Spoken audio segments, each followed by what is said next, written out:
stuff there, some James Baldwin. We're going to check that out there. But before we go, I just wanted to mention we are restreaming right now over to Periscope. We are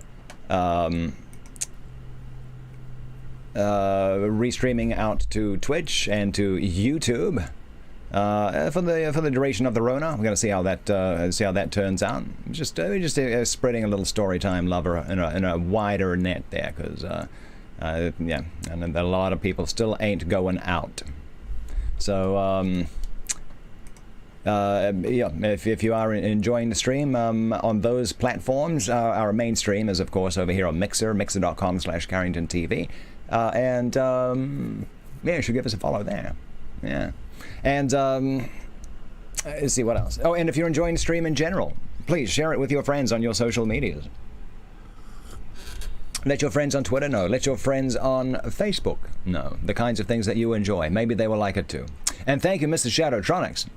Got the boombox beating out them fat beats and embers. Yeah, I like it.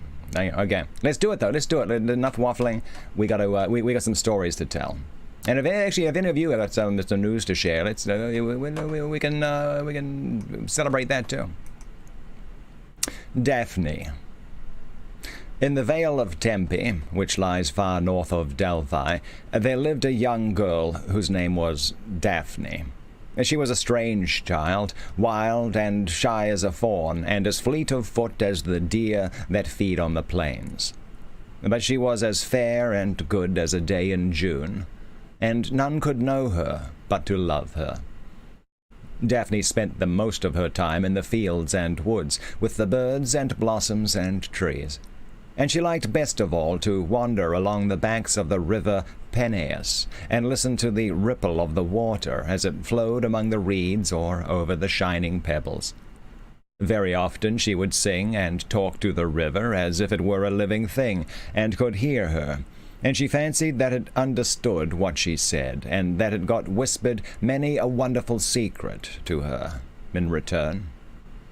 The good people who knew her best said, "She is the child of the river."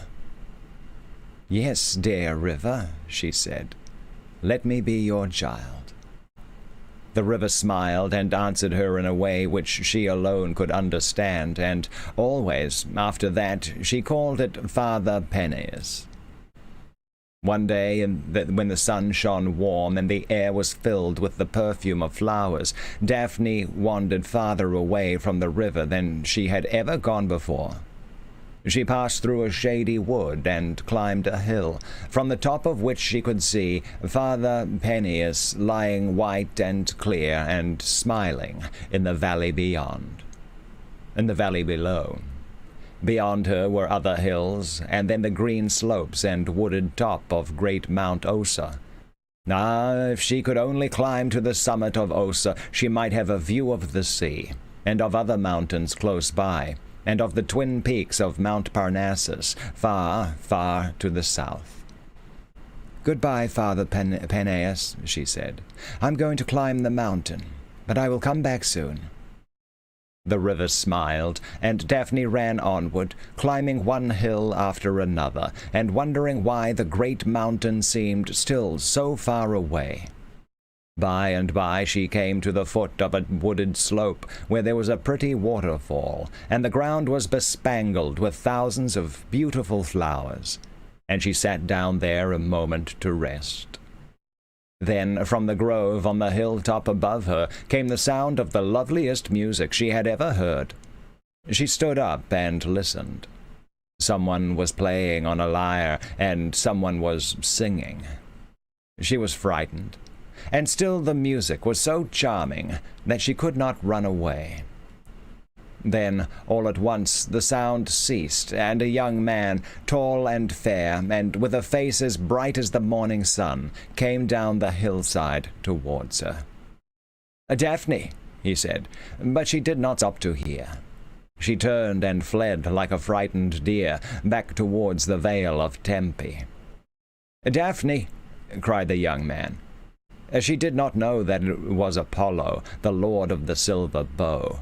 She only knew that the stranger was following her, and she ran as fast as her fleet feet could carry her. No young man had ever spoken to her before, and the sound of his voice filled her heart with fear. "She's the fairest maiden that I ever saw," said Apollo to himself. "If I could only look at her face again and speak with her, how happy I should be." Through brake, through briar, over rocks and the trunks of fallen trees, down rugged slopes, across mountain streams, leaping, flying, panting, Daphne ran. She looked not once behind her, but she heard the swift footsteps of Apollo coming always nearer. She heard the rattle of the silver bow which hung from her his shoulders. She heard his very breath. He was so close behind her. At last she was in the valley where the ground was smooth and it was easier running, but her strength was fast leaving her. Right before her, however, lay the river, white and smiling in the sunlight. She stretched out her arms and cried, "O Father Peneus, save me!" Then it seemed as though the river rose up to meet her. The air was filled with a blinding mist. For a moment Apollo lost sight of the fleeing maiden. Then he saw her close by the river's bank, and so near to him that her long hair, streaming behind her, brushed his cheek. He thought that she was about to leap into the rushing, roaring waters, and he reached out his hands to save her. But it was not the fair, timid Daphne that he caught in his arms. It was the trunk of a laurel tree, its green leaves trembling in the breeze. "Oh, Daphne, Daphne!" he cried. "Is this the way in which the river saves you? Does Father Peneus turn you into a tree to keep you from me?" Whether Daphne had really been turned into a tree, I know not, nor does it matter now. It was so long ago.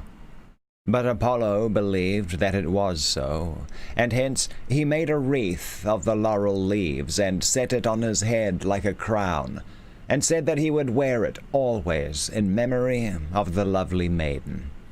And ever after that, the laurel was Apollo's favorite tree, and even to this day, poets and musicians are crowned with its leaves.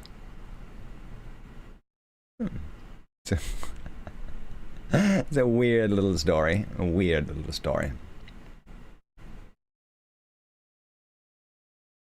Deluded. Apollo did not care to live much of the time with his mighty kinsfolk on the mountain top. He liked to go about from place to place and from land to land, seeing people at their work and making their lives happy. When men first saw his fair, boyish face and his soft white hands, they sneered and said he was only an idle, good-for-nothing fellow. But when they heard him speak, they were so charmed that they stood, spellbound, to listen. And ever after that, they made his words their law. They wondered how it was that he was so wise, for it seemed to them that he did nothing but stroll about, playing on his wonderful lyre, and looking at the trees and blossoms and birds and bees. But when any of them was sick, they came to him, and he told them what to find in plants or stones or brooks that would heal them and make them strong again.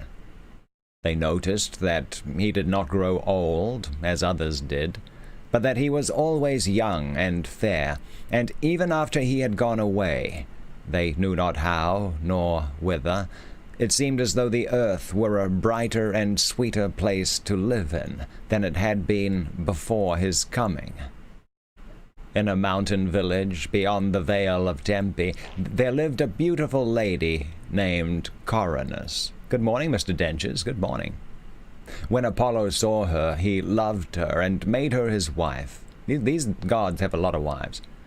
When Apollo saw her, he loved her and made her his wife, and for a long time the two lived together and were happy. By and by a babe was born to them, a boy with the most wonderful eyes that anybody ever saw, and they named him Esculapius. Esculapius. And they named him Esculapius. Then the mountains and the woods were filled with the music of Apollo's lyre, and even the mighty folk on the mountain top were glad. One day, Apollo left Coronis and her child, and went on a journey to visit his favorite home on Mount Parnassus. "I shall hear from you every day," he said at parting.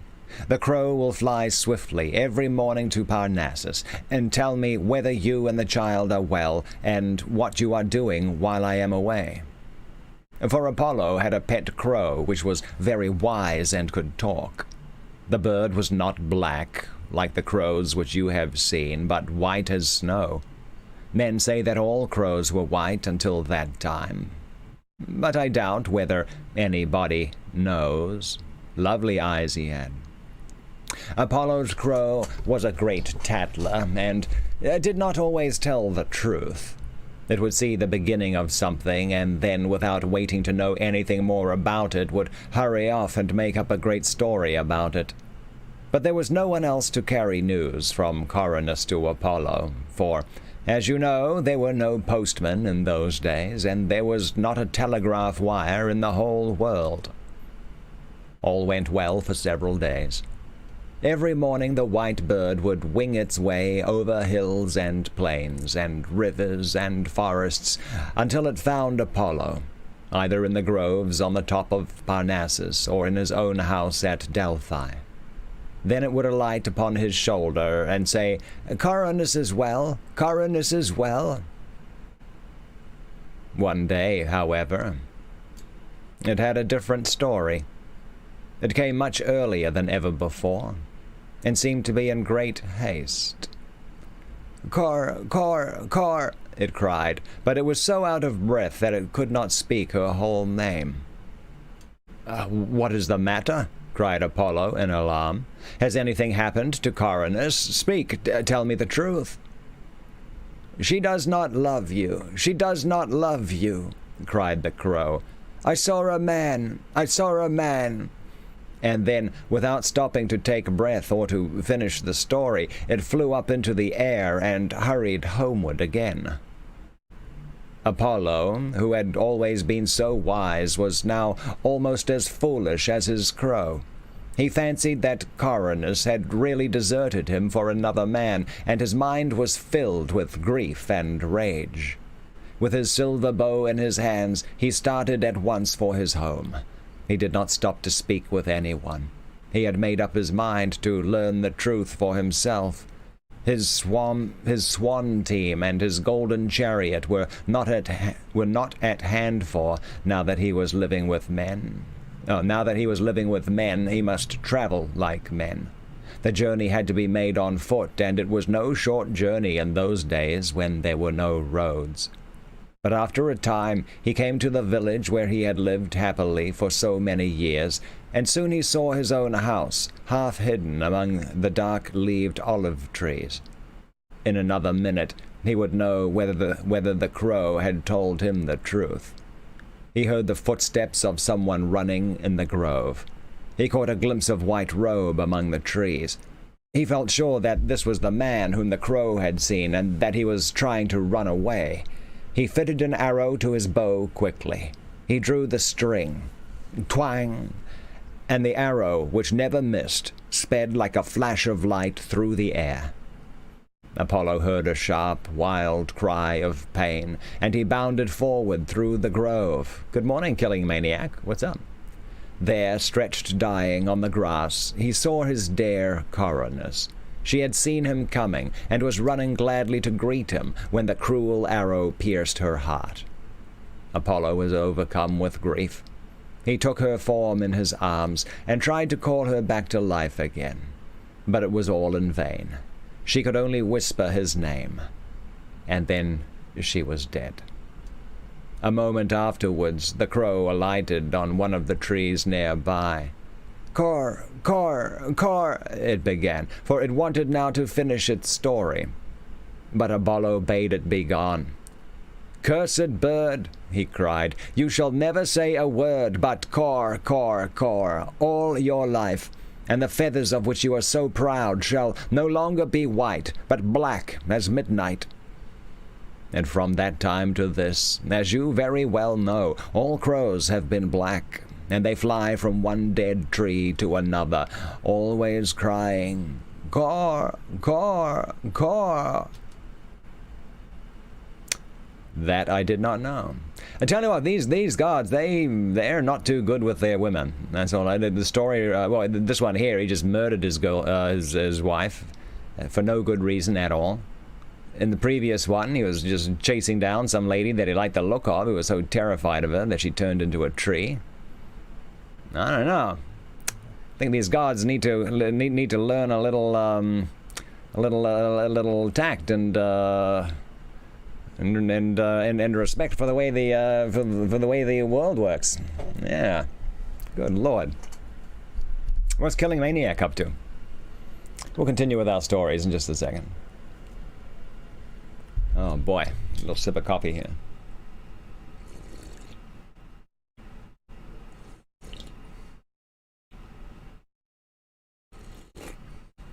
There we go. Disgraced. Soon after this, Apollo took the little Aesculapius in his arms and carried him to a wise old schoolmaster named Chiron, who lived in a cave under the gray cliffs on a mountain close by the Wow, that was okay. Okay, you know, we need one more sip of coffee and then we can do it for real.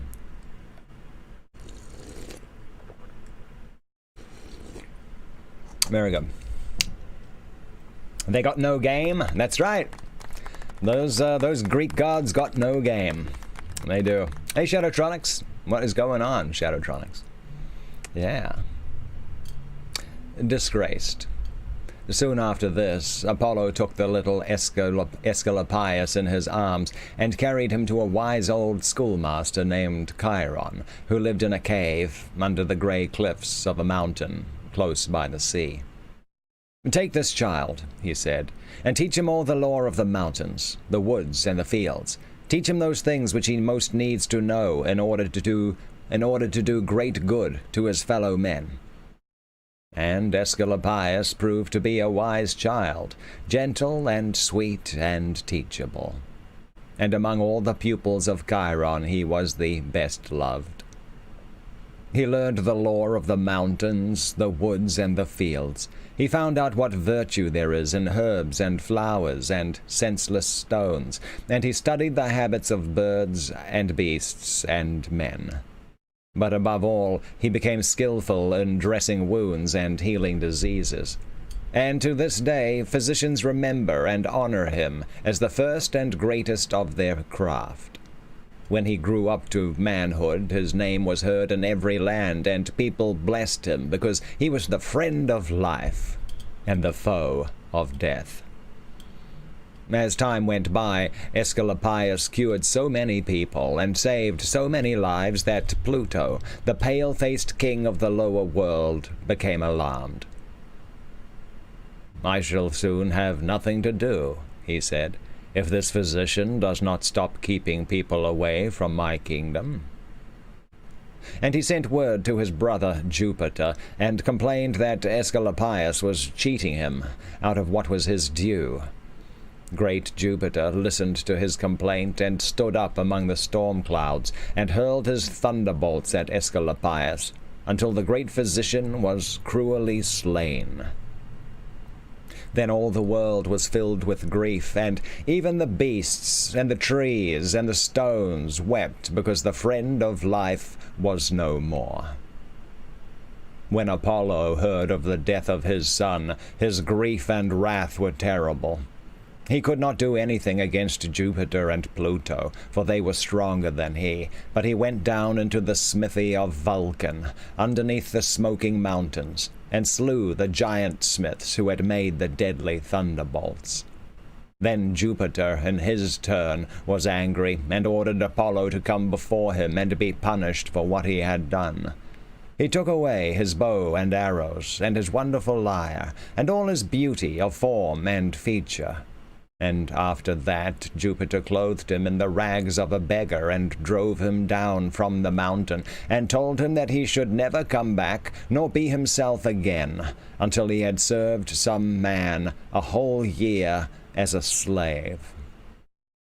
And so Apollo went out, alone and friendless, into the world. And no one who saw him would have dreamed that he was once the sun-bright lord of the silver bow. All right, didn't know that. Man, all these gods messing in the affairs of mortal man. It seems to me we might have been okay without him.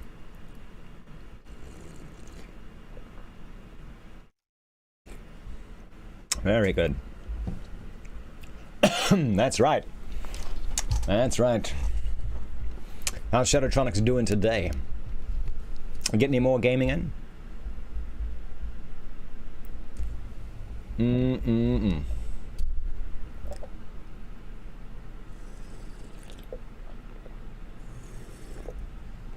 Oh boy, that is some good coffee. All right. Oh no, you woke up to an allergic reaction. That's no good. There's the pollen in the air.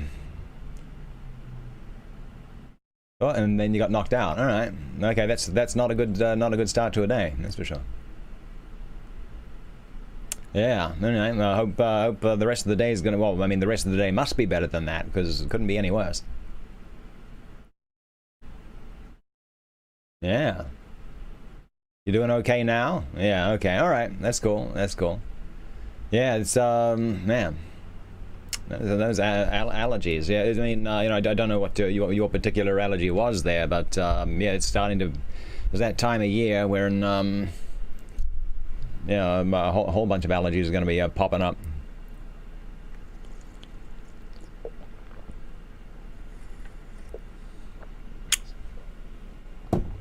I don't know, maybe less this year though, because the air is a lot cleaner than it used to be. That's for sure. It might be pasha. What the hell? Pasha. I don't even know how to say that.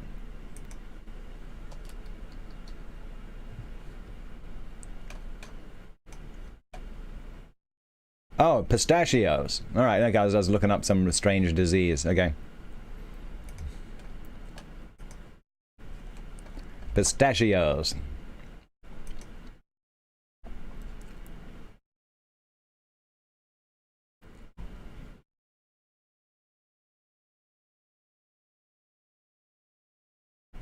All right. Well, that's the face and arms. Wow. Okay. Yeah, okay. So no more pistachios for you then. All right.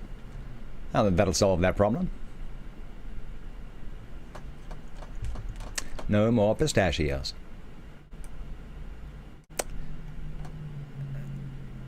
Admetus and Alcestis. The slave. In a little town north of Delphi, and not very far from the sea, there lived a young man named Admetus. He was the ruler of the town, and hence was called its king, but his kingdom was so small that he could walk all around it in half a day. He knew the name of every man and woman and child in the town, and everybody loved him because he was so gentle and kind, and at the same time a king. Late one day, when the rain was falling and the wind was blowing cold from the mountains, a beggar came to his door. The man was ragged and dirty and half-starved, and Admetus knew that he must have come from some strange land, for in his own country no one ever went hungry. So the kind king took him into the house and fed him. And after the man had bathed, he gave him his own warm cloak, and bade the servants make a place for him to sleep through the night. In the morning, Admetus asked the poor man his name, but he shook his head and made no answer. Then Admetus asked him about his home and his country, and all that the man would say was, "Make me your slave, master. Make me your slave, and let me serve you for a year." I tell you what, if I think Apollo has done his research here, because if you have been banished to go be someone's slave for a year, he's done some research here and found out where the cushiest kingdom is around. Yeah. So there, Pato Kev, what's up? Thank you for that host. Ah. The young king did not need another servant, but he saw that the poorest slave in the land was better off than this man, and so he took pity on him. "I will do as you ask," he said. "I will give you a home and food and clothing, and you shall serve me and be my slave for 1 year." There was but little that the stranger knew how to do, and so he was sent to the hills to take care of the king's sheep and goats. For a whole year he tended the flocks, finding the greenest pastures and freshest water for them, and keeping the wolves away. Admetus was very kind to him, as he was to all his servants, and the food and clothing which he gave him were of the best in the land. But the stranger did not tell his name, nor say anything about his kindred or his home. When a year and a day had passed, it so happened that Admetus was walking out among the hills to see his sheep. All at once the sound of music fell upon his ear. It was no such music as shepherds play, but sweeter and richer than any he had ever heard before. He looked to see where the sound came from. Ah, who was that sitting on the hilltop with the sheep around him, listening to his music? Surely it was not his shepherd. It was a tall and handsome young man, clad in robes lighter and finer than any king might wear. His face was as bright as sunbeams, and his eyes gleamed like lightning. Upon his shoulder was a silver bow, from his belt hung a quiver of sharp arrows, and in his hands was a golden lyre. Admetus stood still and wondered. Then the stranger spoke. "King Admetus," he said, "I am the poor beggar whom you fed, your slave to whom you were so kind. I have served you, as I agreed, for a whole year, and now I am going home. Is there anything I can do for you?" Yes," said Admetus. "Tell me your name." "My name is Apollo," was the answer. 12 months ago my father, mighty Jupiter, drove me away from before his face, and bade me go out friendless and alone upon the earth, and he told me that I should not turn again towards home until I had served a year as some man's slave. I came to you, ragged and half-starved, and you fed and clothed me. And I became your slave, and you were as kind to me as though I were your son. What shall I give you to reward you?" "Lord of the silver bow," said the king, "I have all that any man can want. I am happy in the thought that I have been of some help to you. I can ask for nothing more." "Very well," said Apollo, "but if the time should ever come when you need my help, let me know." Then the bright prince walked swiftly away, playing sweet music as he went, and Admetus, with glad heart, returned to his home.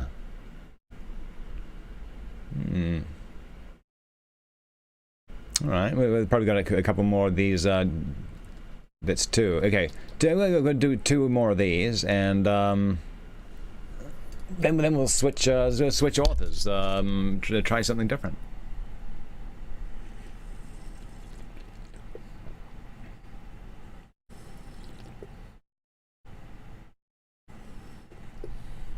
All right. The Chariot. From the place where Admetus lived, it was only a few miles to Alcus, a rich city by the sea. The King of Alcus was a cruel tyrant named Peleus, who cared for nobody in all the world but himself. This Peleus had a daughter named Alcestis, who was as fair as any rose in June, and so gentle and good that everybody praised her. Many a prince from over the sea had come to woo Alcestis for his wife, and the noblest young men in Greece had tried to win her favor. But there was only one to whom she would listen, and that was her young neighbor, King Admetus. So Admetus went before gruff King Peleus to ask whether he might wed Alcestis. "No one shall have my daughter," said the old king, "until he proves that he's worthy to be my son-in-law. If you want her, you must come for her in a chariot drawn by a lion and a wild boar. If you come in any other way, she shall not be your wife." And Peleus laughed, and drove the young man out of his palace. Admetus went away feeling very sad, for who had ever heard of harnessing a lion and a wild boar together in a chariot? The bravest man in the world could not do such a thing as that. As he walked along and saw the sheep and goats feeding on the hilltops near his own town, he chanced to think of Apollo and of the last words that he had heard him say, "When you need my help, let me know." "Ah, Fragbunk, what is up?" "Yo, it's Frag. You're demolishing your room and putting in new trim, floor, paint, and furniture. Nice. I thought you'd tune in for a bit of story time. Very cool. Oh, yeah, I'll tell you a story. Yeah, we got some good ones." As he walked along and saw the sheep and goats feeding on the hilltops near his own town, he chanced to think of Apollo and of the last words that he had heard him say, "When you need my help, let me know." "I will let him know," said Admetus. Early the next morning he built an altar of stones in the open field, and when he had killed the fattest goat of the flock, he built a fire on the altar and laid the thighs of the goat in the flames. Then when the smell of the burning flesh went up in the air, he lifted his hands towards the mountain tops and called to Apollo. "Lord of the silver bow," he cried, "if ever I have shown kindness to the poor and distressed, come now and help me, for I am in sore need, and I remember your promise." Hardly was he done speaking when bright Apollo, bearing his bow and his quiver of arrows, came down and stood before him. "Kindest of kings," he said, "tell me how I can help you." Then Admetus told him all about the fair Alcestis, and how her father would give her only to the man who should come for her in a chariot drawn by a lion and a wild boar. "Come with me," said Apollo, "and I will help you." Then the two went together into the forest, the Lord of the silver bow leading the way. Soon they started a lion from its lair and gave chase to it. Where are they? Where do they live? Do they have lions in Greece? Maybe, I don't know. They started a lion from its lair and gave chase to it. The fleet-footed Apollo seized the beast by its mane, and although it howled and snapped with its fierce jaws, it did not touch him. Then Admetus started a wild boar from a thicket. Apollo gave chase to it, making the lion run beside him like a dog. When he had caught the boar, he went on through the forest, leading the two beasts, one with his right hand and the other with his left, and Admetus followed behind. It was not yet noon when they came to the edge of the woods and saw the sea and the city of Iolcus only a little way off. A golden chariot stood by the roadside as if waiting for them, and the lion and the boar were soon harnessed to it. It was a strange team, and the two beasts tried hard to fight each other, but Apollo lashed them with a whip and tamed them until they lost their fierceness and were ready to mind the rein. Then Admetus climbed into the chariot, and Apollo stood by his side and held the reins and the whip, and drove into Iolcus. Old King Peleus was astonished when he saw the wonderful chariot and the glorious charioteer, and when Admetus again asked him for the fair Alcestis, he could not refuse. A day was set for the wedding, and Apollo drove his team back to the forest and set the lion and the wild boar free. And so Admetus and Alcestis were married, and everybody in the two towns, except gruff old King Peleus, was glad. Apollo himself was one of the guests at the wedding feast, and he brought a present for the young bridegroom. It was a promise from the mighty folk upon the mountain top that if Admetus should ever be sick and in danger of death, he might become well again if someone who loved him would die for him. I'm not sure if that's a I'm not sure if that's a good thing or not. Okay, could be kind of good for Admetus. Not so good for friends of Admetus. All right. Very good. Okay, all right. Okay, so we got one more from James Baldwin, just continuing this little chapter here. One more little short story from James Baldwin, then we're going to switch it on up and try something different. The Shadow Leader. Admetus and Alcestis lived together happily for a long time, and all the people in their little kingdom loved and blessed them. But at last Admetus fell sick, and as he grew worse and worse every day, all hope that he would ever get well was lost. Then those who loved him remembered the wedding gift which Apollo had given him, and they began to ask who would be willing to die in his stead. His mother and father were very old, and could hope to live but a short time at best, and so it was thought that one of them would be glad to give up their life for the sake of their son. But when someone asked them about it, they shook their heads and said that though life was short, they would cling to it as long as they could. Yeah, you're right. Good reason not to love him. Then his brothers and sisters were asked if they would die for Admetus, but they loved themselves better than their brother, and turned away and left him. There were men in the town whom he had befriended and who owed their lives to him. They would have done everything else for him, but this thing they would not do.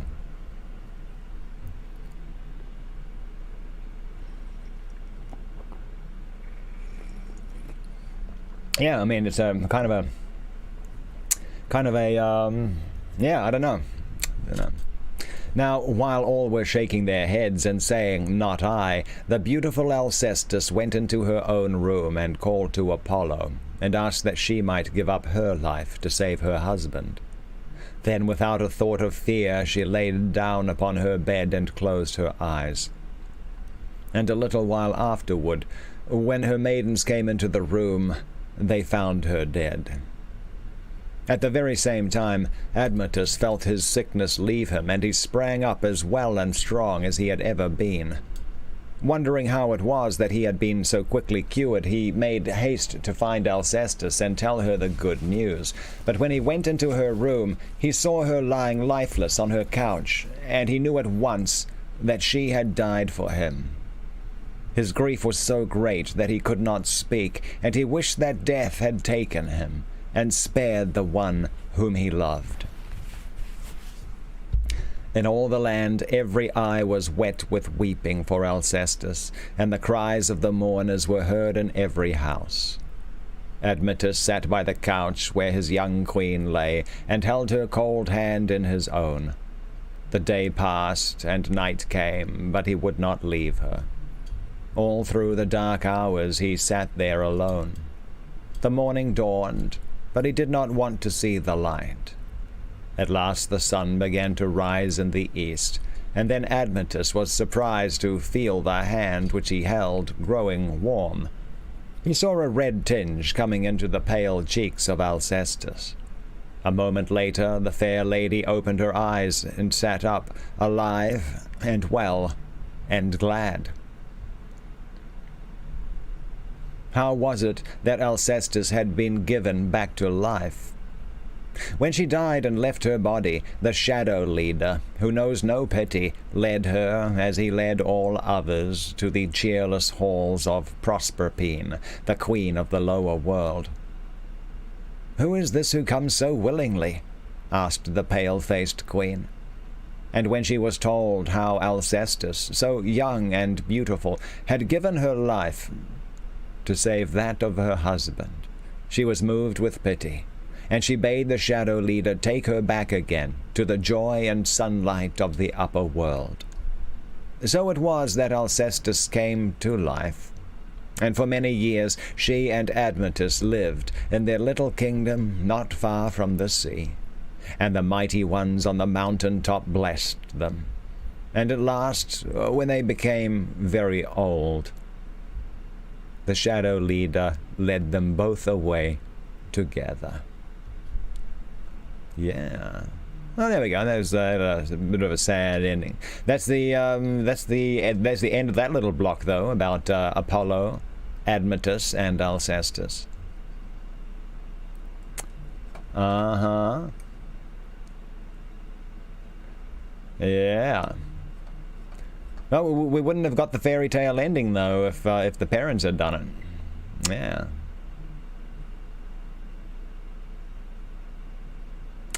Alrighty.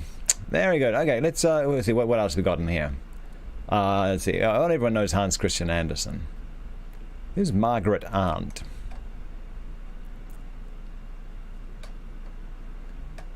Have we done anything from her? I think maybe we have.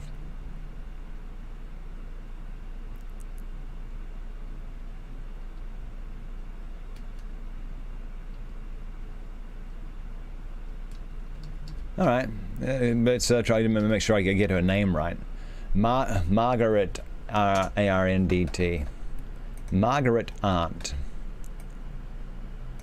M-A-R-G, Margaret A-R-N-D-T. Ah. The holiday is going to be, yeah.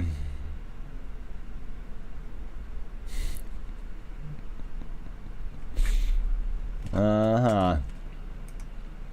All right. So here we go. We've got, okay, a little bit about her. Margaret Heaton published her German fairy tales under Margaret Arndt or Frau Arndt. Historians don't have much info, but we know she was English descent and married to a German named Paul Arndt. Her cousin was the wife of the English novelist Chesterton. Her cousin was the... Okay, all right. Not only did Chesterton write the introduction to her work, but he illustrated the cover of her collection of... Nice.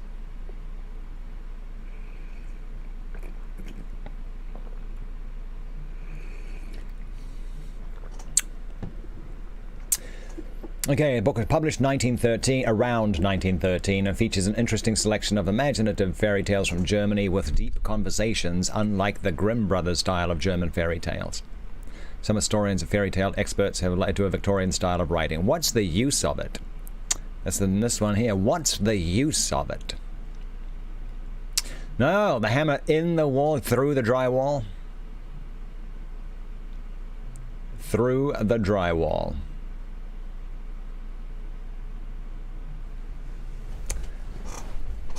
Not the end of the world. Not the end of the world. I've made a few holes like that. Managed to patch it up with that. I forget what you call it. It's kind of like a fiberglass-ish, fabric-y stuff. Yeah. Still, it's a bit of a Peter to. Yeah, it's just nice if you don't have to make that hole to start with. Yeah. Anyway, so you're doing a bit of a home renovation. That's cool. That's cool. Yeah, that's a never-ending project here. Good Lord. Yeah. Still trying to get our backyard into shape there. Through the wall into the closet.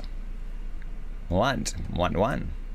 Sipping ASMR in full effect. Ooh.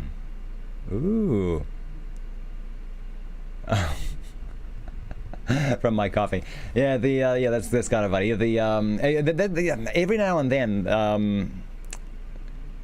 people come in and be like, "You should be doing like ASMR," and I'm just like, I don't know. I mean, because it's a pretty interesting kind of thing, but at the same time, It's kind of like it's a very niche kind of thing for some people. Mrs. Shadowtronics thinks I should do ASMR. I don't know. Well, if it ends up with people throwing embers at me, maybe I'll have to think about it. I don't know. Okay.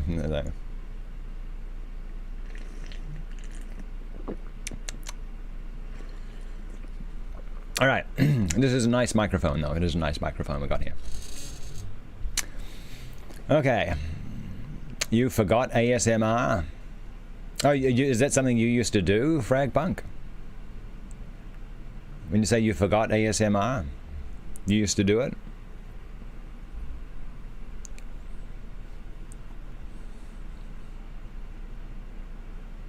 Okay. Maybe I should. I am actually saving up for a new microphone, so maybe I should get like one of those stereo ASMR microphones. I don't know. I don't know. I have to think about it. Okay. What's the use of it? In a village that was close to the great forest, though it had already become the suburb of a large town, lived a little girl named Hansi Herzchen. She was the 7th child of a family of 7, and she lived at number 7 Blank Street. There we go. There more of them coming. More. Look at that. But that pina colada gets me so thirsty every time. That's right. Well, thank you, Tillable Cat and Mrs. Shadowtronics. You're both very kind. So you see, she was a lucky child, for 7 is always a lucky number. But nothing had happened to prove her luck as yet. Her father was a clerk in the post office at the neighboring town. He would have found it hard to make 2 ends meet with 7 little mouths to fill, but that his wife had brought him substantial help. She was the daughter of a well-to-do farmer peasant and had a considerable dowry when she was married. Moreover, she was extremely thrifty and industrious. She never spent a halfpenny without carefully considering if a farthing would not do as well. Better, how much is a farthing? Better £1 in the pocket than 19 shillings, 11 and 1/2. I don't even know what those D's are. What is a D? 19 shillings, 11 and 1/2. That's got to be a halfpenny. How much? I'm going to look this up. How much is a farthing? How much is a farthing? A farthing was a coin of the king. It was worth 1/4 of a penny.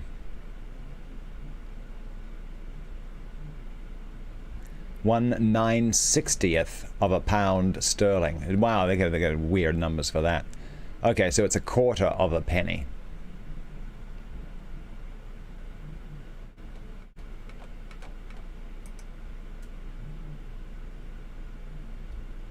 Okay, so here we go. She never spent a halfpenny without carefully considering if a farthing, 1/4 penny, would not do as well. I shop like that. Better £1 in the pocket than 19 shillings, 11 and 1/2. What is that? 19 shilling, 11 and 1/2. They're going to look that up too. 19 shilling, 11 D. What is that?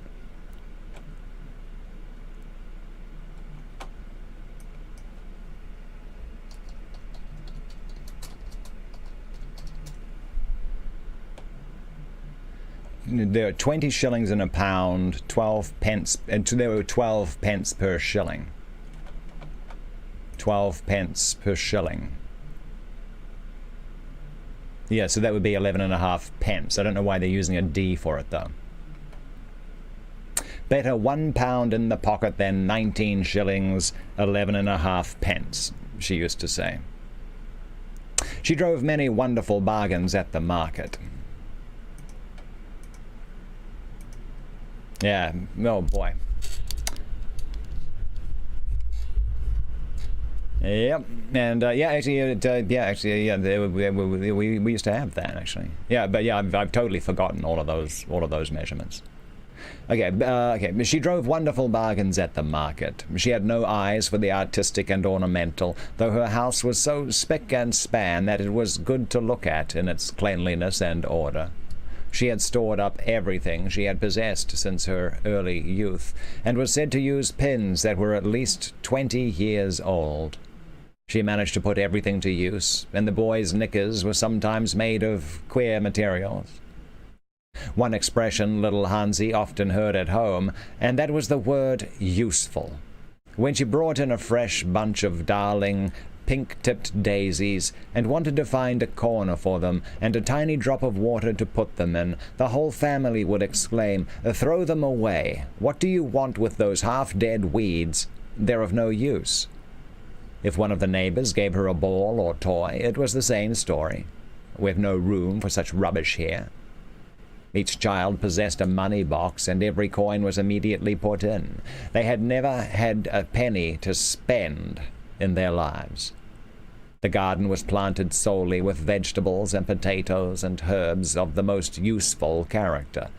The scarlet beans in summer, however, would brighten it up, and the field poppies and dandelions sprang up in a quite miraculous way, to Hansi's delight. For in each flower was a jolly little fairy, who talked to her and told her stories, because of her being a 7th child and living at number 7. Perhaps, too, because Hansi's natural disposition made her look out for wonders, and her loving heart included the field flowers among her friends. Hey there, Chris. What's going on, man? A sweet host from Chris. Christmas was coming up. A pig had been killed. Hansi's father and mother and big brother Paul stayed up all night making sausages, and the children had sausage soup for dinner during the next week. Sausage soup. In preparation for Christmas, Hansi's mother baked large cakes, called Stollen, of plain quality, with currants few and far between. Food had become very expensive during the last few years, and no one could deny that 7 children were a handful. Oh, there's Orgon. Orgon's here. She went into town and returned by electric tram with the useful things that were intended for Christmas presents for the children, namely, a pair of boots for Paul, a school cape for Marie, handkerchiefs for Fritz with his name embroidered on them in red cotton, stockings for Emma, a warm hood for Gretchen, an oilcloth pinafore for Carrington, who had a special talent for getting dirty, and lastly, a new pinafore for Hansi. "Now, we might be said to have everything ready for Christmas," said Mrs. Herzchen on her return home. "If it were not for the Christmas tree, I suppose we shall have to pay at least 1 6 for it, and then there are the candles and apples, balls and sweets. It does seem absurd to waste good money on such rubbish. What can be the use of it?" She talked away in this manner until she made up her mind to do without the tree for once. "Your father has no time to see about it," she said to the children. "He's taken up with looking after other people's rubbishing letters and parcels, and can't be bothered. So put the idea out of your heads. You won't get a tree this year." The 7 children felt very indignant, for it is almost a disgrace in Germany to have no tree. It's worse than going without a pudding on Christmas Day in England. The very poorest families managed somehow to have their tree to light on Christmas Eve. Still, they were trained to implicit obedience and respect for their mother, and did not dare grumble much openly. Mrs. Herzchen did not consult her husband about it, so he expected his tree as usual. The good woman felt rather uncomfortable, as if she had either done something wrong or omitted doing what was right, but she justified herself by saying continually to herself, "What's the use of it?" No, you think she's cheap. Tillable Cat is just like cheap.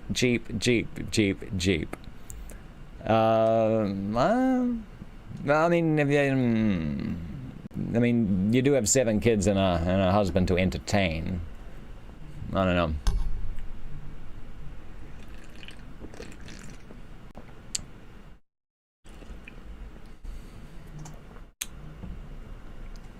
Fragpunk says, I'm lonely. I'm sorry to hear that. So tuning into your stories helps. Yeah. I'm glad that I am able to help like that. Quarantine has been stressing your family. Oh, I bet. So the fact that they're stressed has made them, yeah, it's made it all stressful. That, and you haven't dated in 3 years. Okay. Your mom jokes and calls me a hermit to cheer you up, but you're lonely and stressed. Yeah. Well, I'm glad they do help you out. Yeah, it is a very difficult time right now. It is. But yeah, I think we're all looking forward to getting into more social settings. But yeah, this is going to be a little tricky till well, yeah, but basically until some kind of herd immunity kicks in, and that ain't happening until I guess till the vaccine arrives. We'll see how that works out. Yeah, but we'll be out and about doing things before then. Yeah. Anyway, okay. But anyway, yeah, that's yeah. I hope. Yeah. It's boy. Yeah, it certainly can feel lonely and isolated. But yeah, I know you got friends here. Did you do any like video chat with friends or the like there? That can help. Chris, tonight's movie is The Fat Spy. It's a satire, a parody, I guess, a parody of beach movies and spy movies.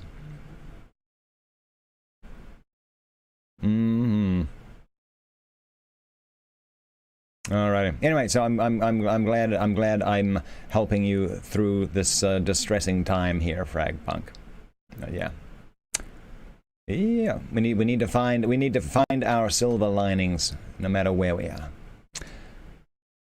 Hansi dreamt that night of a beautiful Christmas tree that reached up to the sky and was covered with shining silver, like cobwebs in the frost, and lit by real stars. She determined that somehow or other they should have their Christmas tree as usual. When she came out of school at 11 o'clock, she trotted along in the opposite way to home, along the wide high road leading to the woods, with the twisted apple trees on either side. She made a little bobbing curtsy and said good day to everyone she met who noticed her at all, for she had been taught to be polite and friendly. The ground was frozen and sparkled brightly. The air brought the fresh color into her cheeks. Oh yeah, I don't think that works anymore there, Chris. I think I turned that off. The ground was frozen and sparkled brightly. The air brought the fresh color into her cheeks. She had on a warm hood and cape and a woolen scarf, for her mother was kind-hearted at the bottom and looked well after their material comforts. Hansi's pretty fair curls peeped out from under the red hood. Her blue eyes with their dark lashes were more starry than usual from excitement. The fir woods looked purple-black against the white fields, and as she came near she saw the fir trees covered with silver hoarfrost, almost like the tree in my dream, she thought. Her heart beat faster for a moment as she entered the shade of the solemn evergreen trees, but she did not feel naughty to be running away from home. She felt rather as if she were fulfilling a mission that had been laid upon her. Meanwhile, her mother was worrying and wondering what could have happened, that her little girl did not return at the usual time. Then she remembered that Hansi often went home with her friend Margaret Arndt, and that they did their lessons together before dinner. That doubtless accounted for her non-appearance. Hansi wandered on, and the woods seemed deserted. She picked up fir cones and beech nuts and acorns, and filled her pinafore with them. Also frosted fern leaves and dry grasses, exquisitely outlined with hoarfrost, went into her apron. At last she stopped before a little fir tree. This was just the beautiful little tree she wanted. It spread out its branches symmetrically on all sides and was slender and straight at the top. "That will just do for me. If only I could get it home," she thought. She tugged at it with her little hands, dropping some of her treasures, but of course it would not move. Just then she heard something stir, and looking round she saw a squirrel peeping at her from behind a big oak tree nearby. This was a wonder in itself, if she had known, for squirrels are usually fast asleep in the cold winter, and only wake once or twice to eat some of their store of nuts. "Oh, Mr. Squirrel, can't you help me?" Hansi said. Off he went. I don't know why you would ask a squirrel that. Anyway. Off he went, round and round the trunk, and then suddenly, with a great spring and his tail spread out for a sail, he alighted on Hansi's tree. He stared at her in a friendly way, and then stretched out one of his dear little paws, and offered her a nut, politely cracking it for her first with his sharp teeth, which had grown very long whilst he was asleep. She ate it at once, but looked anxious. "Oh, Mr. Squirrel, do cut down this tree for me and help me carry it home," she said, "or else we shall have no Christmas tree, and that would be dreadful."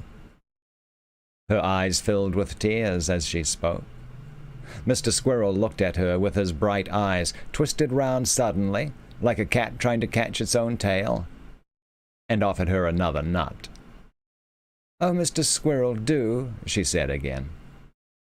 He offered her a third nut, and then he whistled shrilly. It sounded more like a baby crying than a whistle. Then, to her surprise, as she looked down the wood path, Hansi saw a troop of little men, such as you see on Christmas cards in Germany, with red caps and green jackets and wooden shoes turned up at the toes.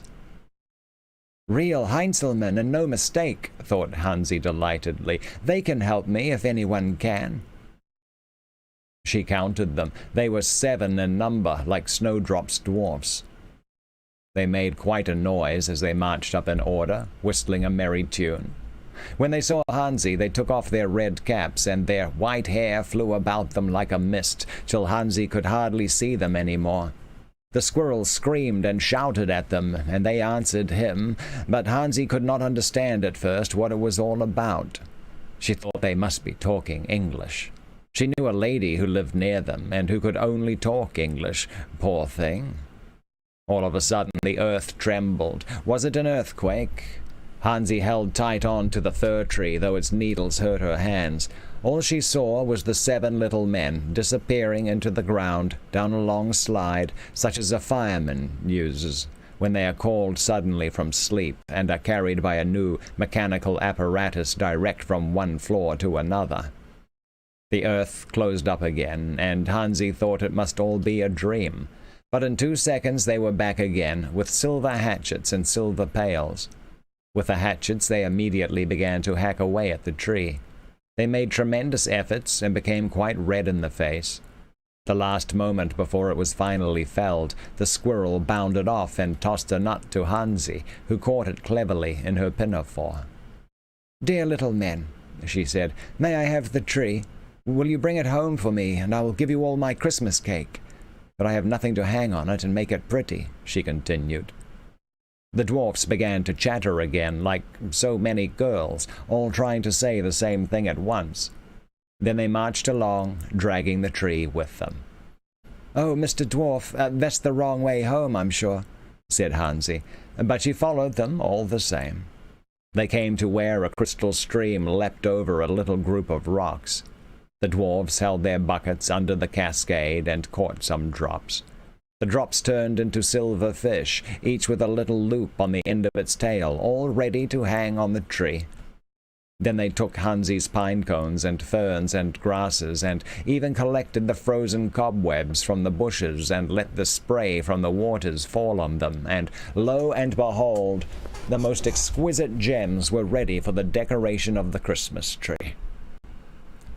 "You live at number 7, and you're 7 years old," said the eldest of the dwarfs, addressing Hansi.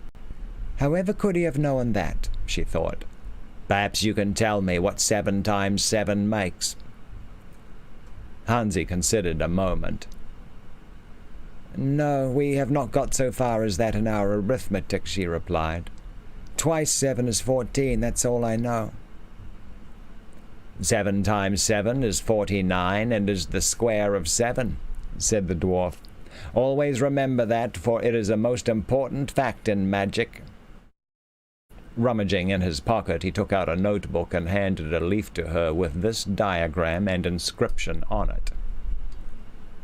Wow. Well, to Hansi, from her friend and well-wisher. Signed himself. 1, 2, 3, 4, 5, 6, 7. 1, 2, 3, 4, 5, 6, 7. There is... I never thought it... Yeah, it just needs a little love. Yeah, yeah. This was actually... I have to remember this story for the Christmas stuff at the end of the year. Okay, so he gave her... okay, so there's 49 dots on that 7 by 7 grid.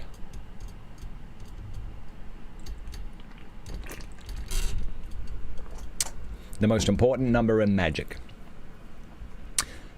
Thank you very much, said Hansi, feeling duly impressed, and she never forgot this difficult fact in the multiplication table again, although she didn't quite understand the diagram, and in fact lost it on the way home. The dwarves set up the tree on a clear part of the path, and made a little stand for it of boughs, cleverly intertwined and moss between. With many a hop, skip, and jump of delight, they hung the silver fish and cones and nuts on it. The cobwebs spread themselves out all over the tree. Then they took red holly berries and stuck them on the boughs, where they turned into red candles. All red and silver was this loveliest of Christmas trees.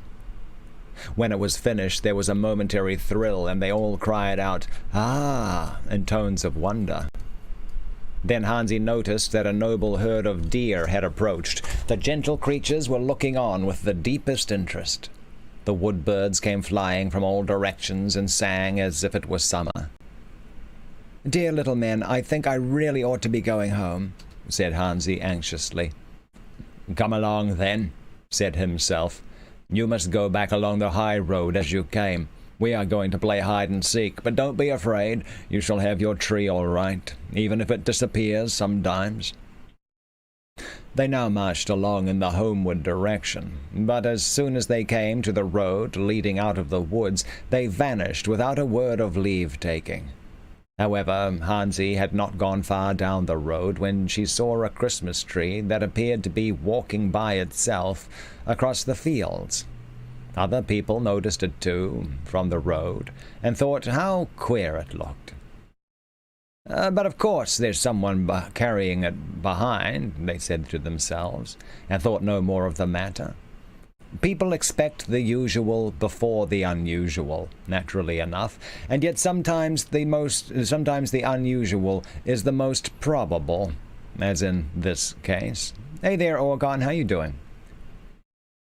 Oh, I'm very happy to be streaming. Yeah, we saw your auto host roll on by earlier.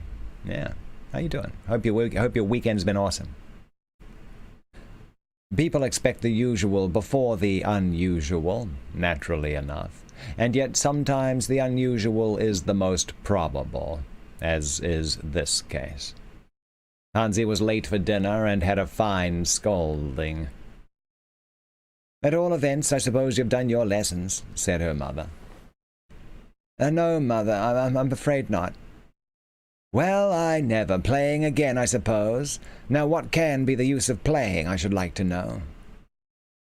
This was an exceptionally stupid question, for most people know that little folk cannot grow mentally without play, any more than flowers can grow without sunshine.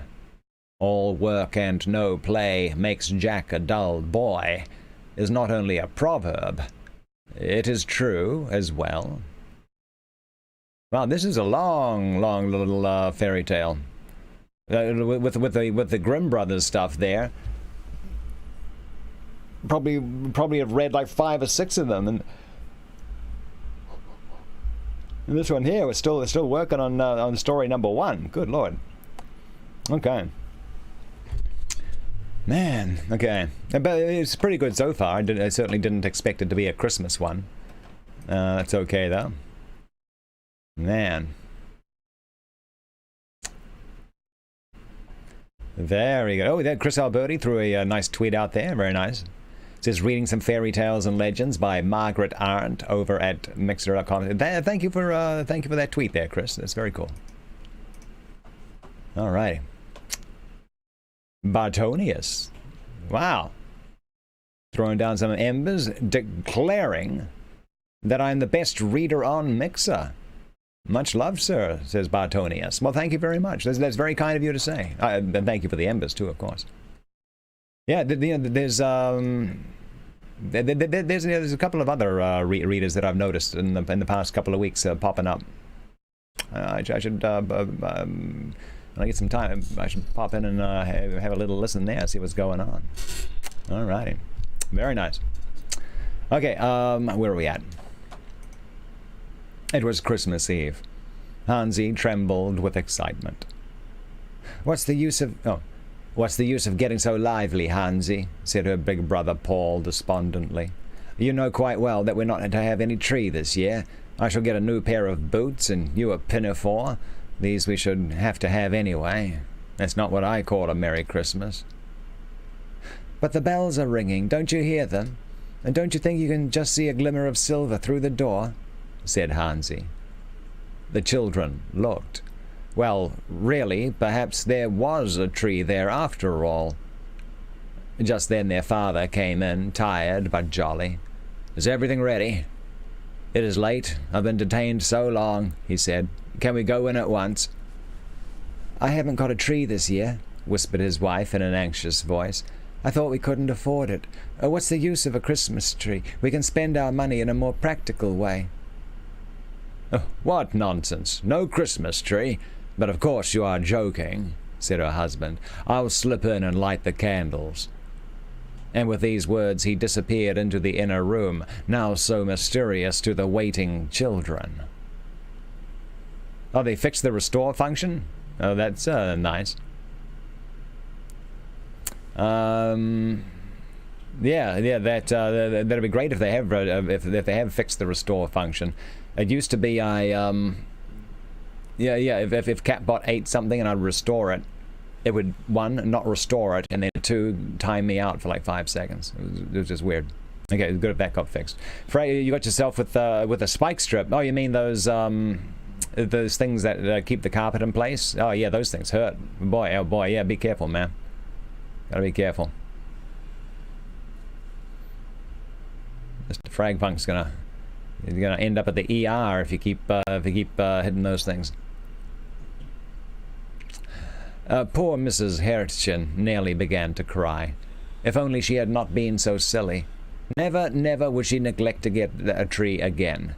She ought to have considered other people's prejudices, and Christmas, oh, well, Christmas only comes once a year. I've got a surprise for Mother, whispered Gretel, aged 10. I'm going to recite a Christmas poem, and I'm going to tell the Christmas story from the Bible. Oh, and I'm going to tell the Christmas story from the Bible, said Hansi. I made a letterbox for Father, said Fritz. Hush, hush, the bells are ringing. Don't you hear them across the snow? The children whispered to one another. But what is that other bell, so soft and musical and clear? Oh, that's the summons for us to all enter, said Paul. The door flew open, and there stood the most lovely Christmas tree they had ever seen or imagined, all dazzling with silver.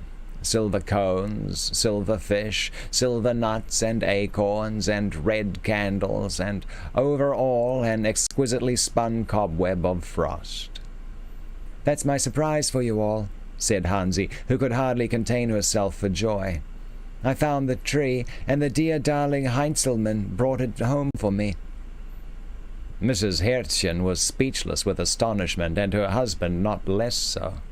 How very extravagant, they said, but how elegant and beautiful. Who can have given it to us? But now the children began to sing the sweet German carol sung in every house on Christmas Eve. O peaceful night, O holy night, and then in her earnest childish way, Hansi told the story of the birth of the Christ child in the manger of Bethlehem. Gretel then stood up eagerly to recite the carol she had learnt at school. The Children's King. Dear children, come on Christmas night. Put on your gowns of purest white. Speak not a word until you see the sweet Christ child on Mary's knee. There lies the babe, an infant frail. Is this the King whom nations hail? A helpless king, his mother's arm must hold him safe from threatened harm. A tender king, most young and sweet, with dimpled hands and tiny feet.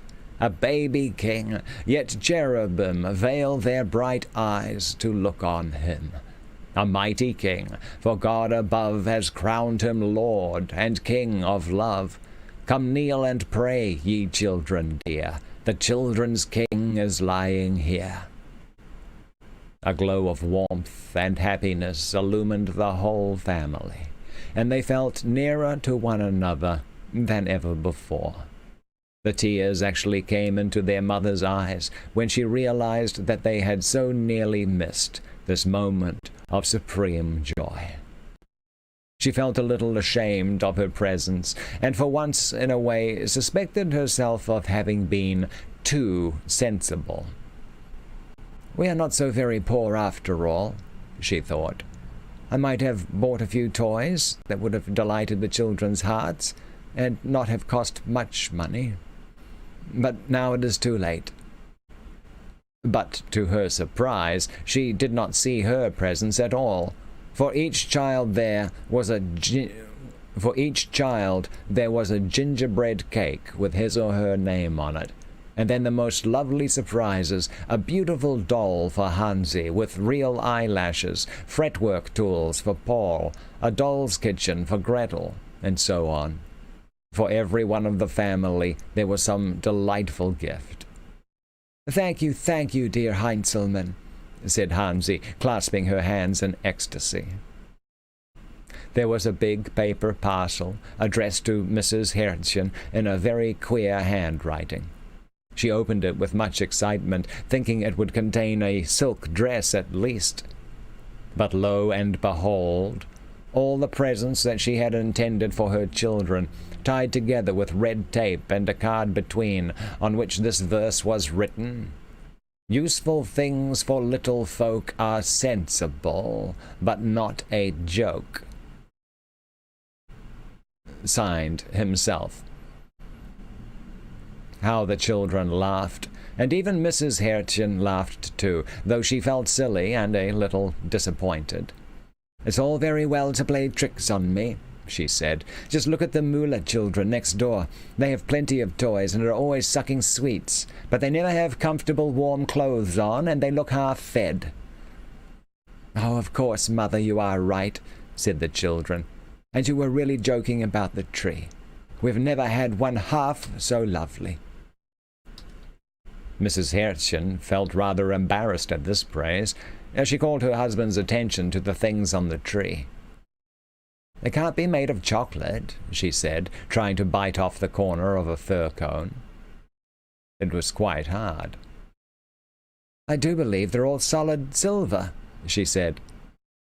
On closer examination, they found a little lion imprinted on each, which proved them without doubt to be of real silver. "I shall sell them at once, or they may vanish away," she said.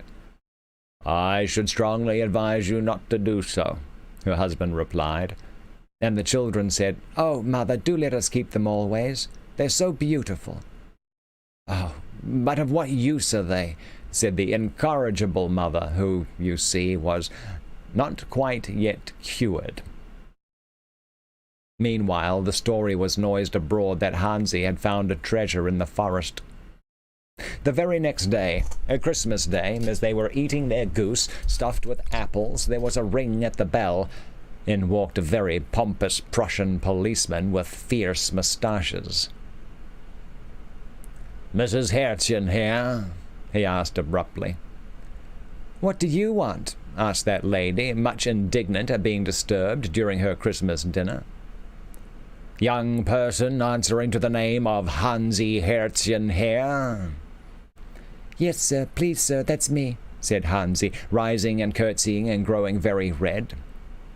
The policeman produced a paper in which he entered all sorts of memoranda. "Age and date of birth?" he demanded of Hansi. 7 years old, of course," said Hansi. "My birthday's on February 27th, if you want to know. It was on a Sunday last year." "That's beside the question." He looked quite severe. "February 27, 1897, said Hansi, prompted by her mother. "Residence, temporary or otherwise? Baptism? Date of? Vaccinated?" When were they? Wow, vaccinations? When did they start doing vaccinations? I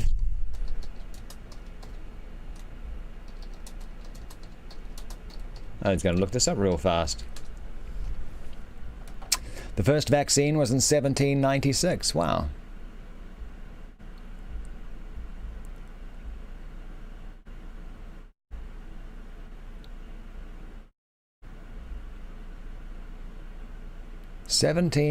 Wow.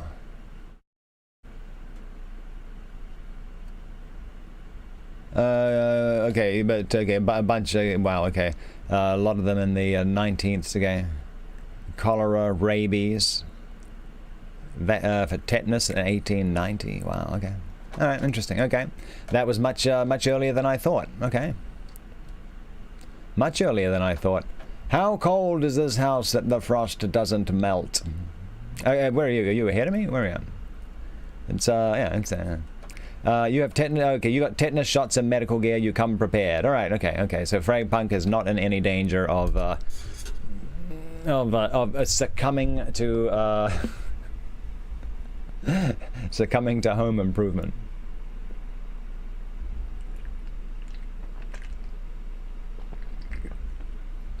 All right.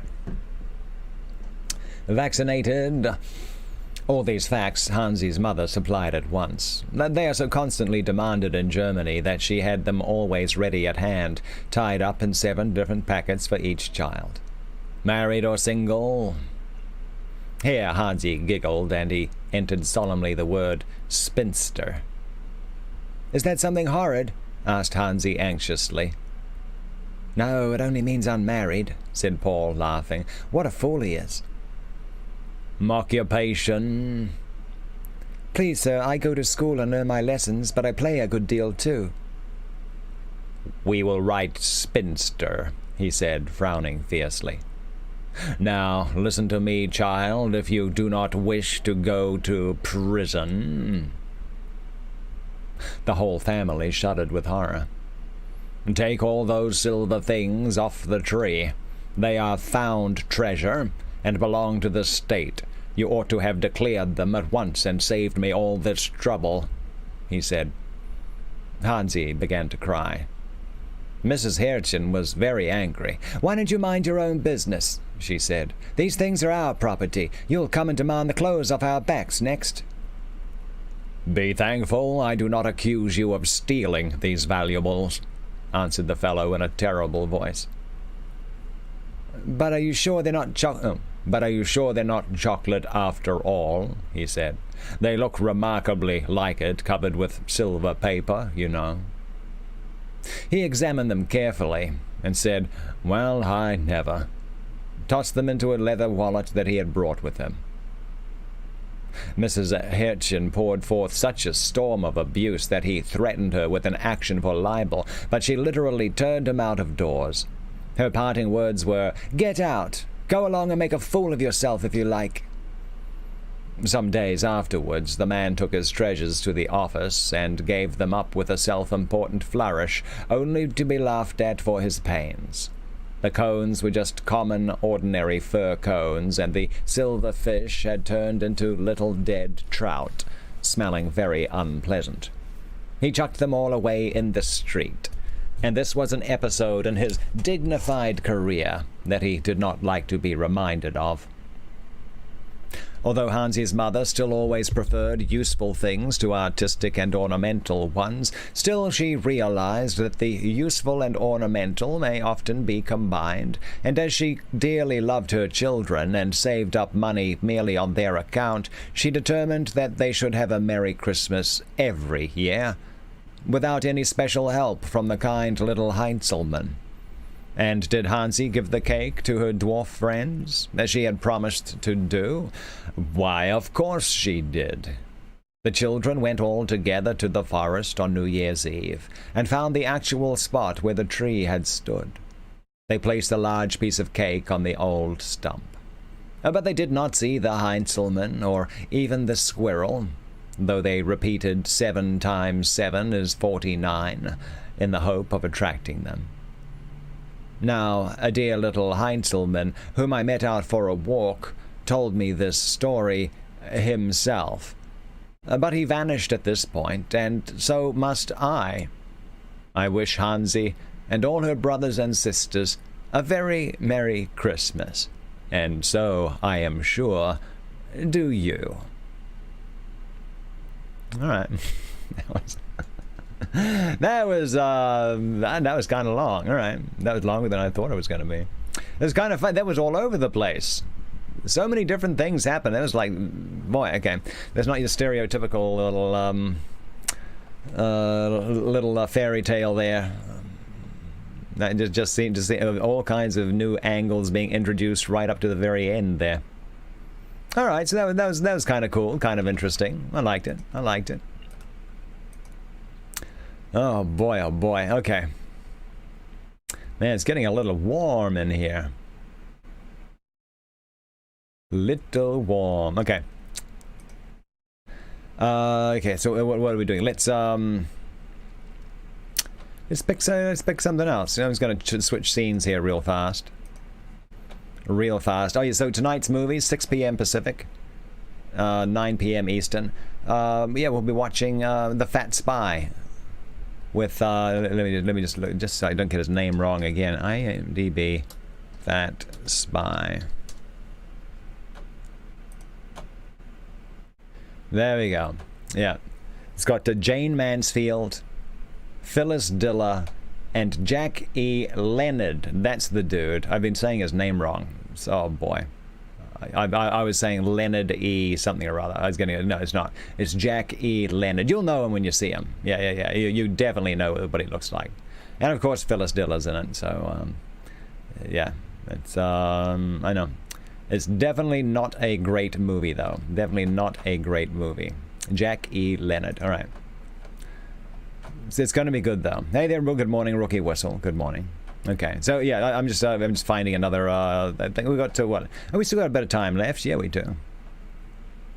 A little time left. Let's take a little peek in here.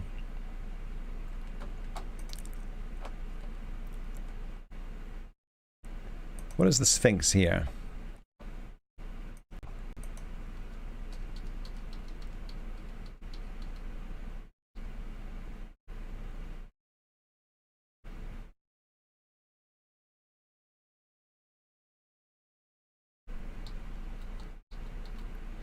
Okay. Let's do this one, the Sphinx. Yeah, let me just change the title here. This one's called the Sphinx. S-P-H-I-N-X by change of pace, Edgar Allan Poe. Everyone knows that dude. Gonna get there in a minute. Wuthering Heights tomorrow, says Chris Albergues. You're excited for that. All the ladies are gonna have to have some smelling salts on hand. From what I understand, all the ladies will be fainting and swooning every time Heathcliff enters the room. So we're gonna have all those smelling salts on hand to help them recover. Yeah. Alrighty. I want to know what this Heathcliff guy's got.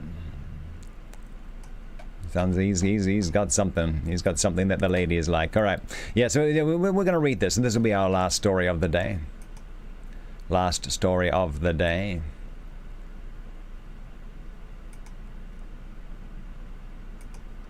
All right. So where are we at? Okay. I'm just gonna have a little sip of coffee. Get ready for this here. It looks like a about 10-page story. This one. Oh, uh-oh. Am I out of coffee? I think I'm out of coffee. You forgot how to talk to the ladies. Oh.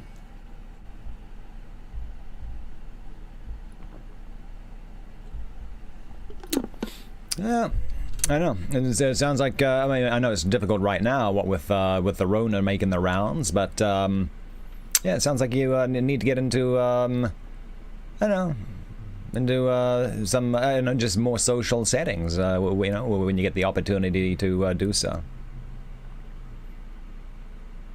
He beats Buck Dwayne, says Tillable Cat. All right. Buck Dwayne is old news. He's old hat, old cowboy hat, no less.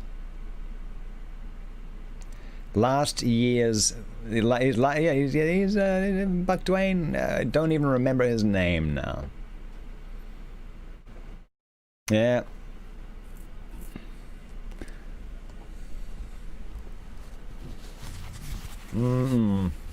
Yeah, you just need to get into some more social settings there, Fragpunk. And yeah, I mean, yeah, I don't know. I think some people maybe get a little too caught up in what do I say to the lady? I don't know, just talk to them like people. But they like that. They really don't care for the dudes like with the terrible pickup lines.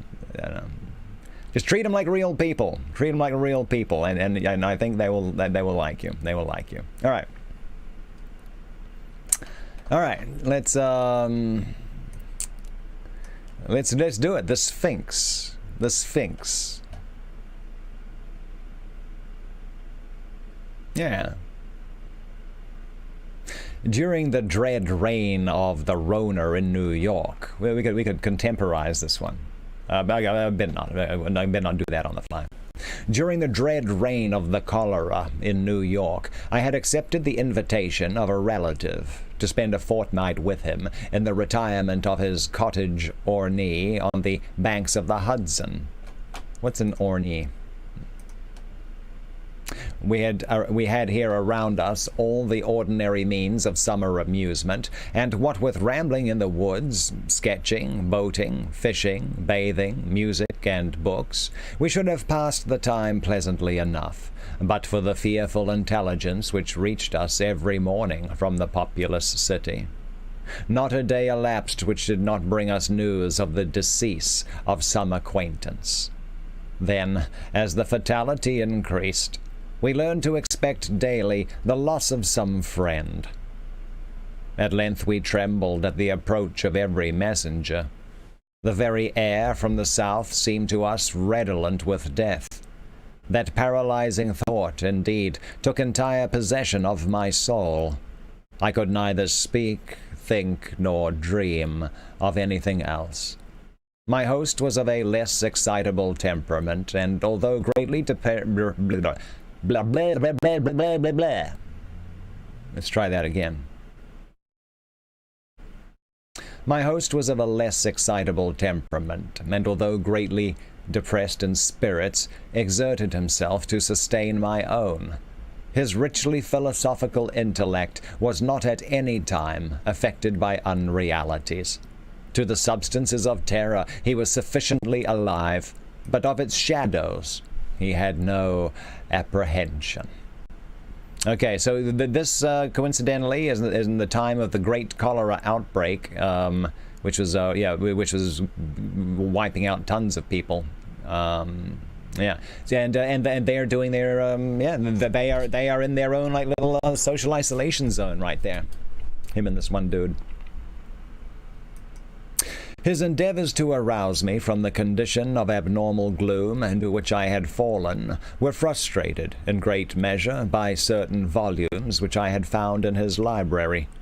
These were of a character to force into germination whatever seeds of hereditary superstition lay latent in my bosom. I had been reading these books without his knowledge, and thus he was often at a loss to account for the forcible impressions which had been made upon my fancy. A favorite topic with me was the popular belief in omens, a belief which, at this one epoch of my life, I was almost seriously disposed to defend.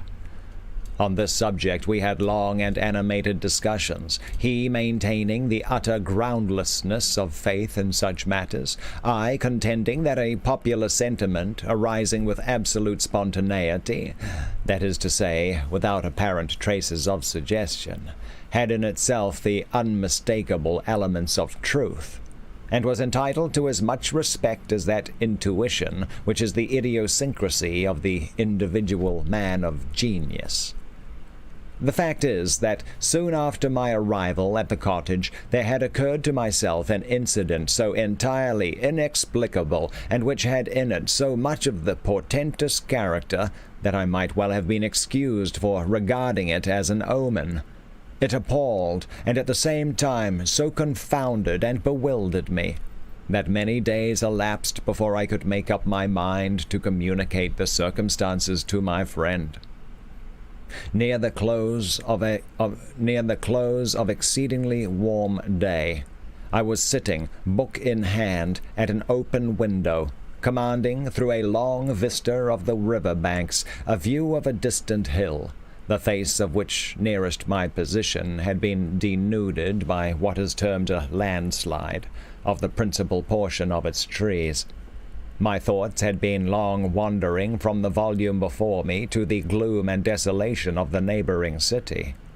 Uplifting my eyes from the page, they fell upon the naked face of the bill, and upon an object, upon some living monster of hideous conformation, which very rapidly made its way from the summit to the bottom, disappearing finally in the dense forest below. As this creature first came in sight, I doubted my own sanity, or at least the evidence of my own eyes, and many minutes passed before I succeeded in convincing myself that I was neither mad nor in a dream. Yet when I described the monster, which I distinctly saw, and calmly surveyed through the whole period of its progress, my readers, I fear, will feel more difficulty in being convinced of these points than even I did myself.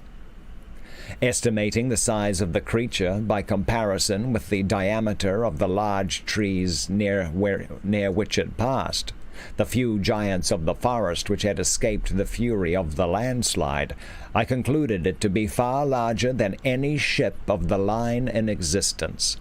I say ship of the line because the shape of the monster suggested the idea. The hull of one of our 74 might convey a very tolerable conception of the general outline. The mouth of the animal was situated at the extremity of a proboscis some 60 or 70 feet in length, and about as thick as the body of an ordinary elephant. Near the root of this trunk was an immense quantity of black, shaggy hair, more than could have been supplied by the coats of a score of buffaloes, and projecting from this hair, downwardly and laterally, sprang two gleaming tusks, not unlike those of the wild boar, but of infinitely greater dimensions. Extending forward, parallel with the proboscis, and on each side of it was a gigantic staff, 30 or 40 feet in length, formed seemingly of pure crystal, and in shape of a perfect prism. It reflected in the most gorgeous manner the rays of the declining sun. The trunk was fashioned like a wedge, with the apex to the earth. From it there outspread two pairs of wings, each wing nearly 100 yards in length, one pair being placed above the other, and all thickly covered with metal scales, each scale apparently some 10 or 12 feet in diameter. I observed that the upper and lower tiers of wings were connected by a strong chain. But the chief peculiarity of this horrible thing was the representation of a death's head, which covered nearly the whole surface of its breast, and which was as accurately traced in glaring white upon the dark ground of the body as if it had been there carefully designed by an artist. While I regarded the terrific animal, and more especially the appearance on its breast, with a feeling of horror and awe, with a sentiment of forthcoming evil which I found it impossible to quell by any effort of the reason, I perceived the huge jaws at the extremity of the proboscis suddenly expand themselves, and from them there proceeded a sound so loud and so expressive of woe that it struck upon my nerves like a knell. And as the monster disappeared at the foot of the hill, I fell at once, fainting, to the floor. Upon recovering, my first impulse, of course, was to inform my friend of what I had seen and heard, and I can scarcely explain what feeling of repugnance it was which, in the end, operated to prevent me. At length, one evening, some 3 or 4 days after the occurrence, we were sitting together in the room in which I had seen the apparition, I occupying the same seat at the same window, and he lounging on a sofa near at hand. The association of the place and time impelled me to give him an account of the phenomenon. He heard me to the end, at first laughed heartily, and then lapsed into an excessively grave demeanor, as if my insanity was a thing beyond suspicion. At this instant I again had a distinct view of the monster, to which, with a shout of absolute terror, I now directed his attention. He looked eagerly, but maintained that he saw nothing, although I designated minutely the course of the creature as it made its way down the naked face of the hill. I was now immeasurably alarmed, for I considered the vision either as an omen of my death, or worse, as the forerunner of an attack of mania. I threw myself passionately back in my chair, and for some moments buried my face in my hands.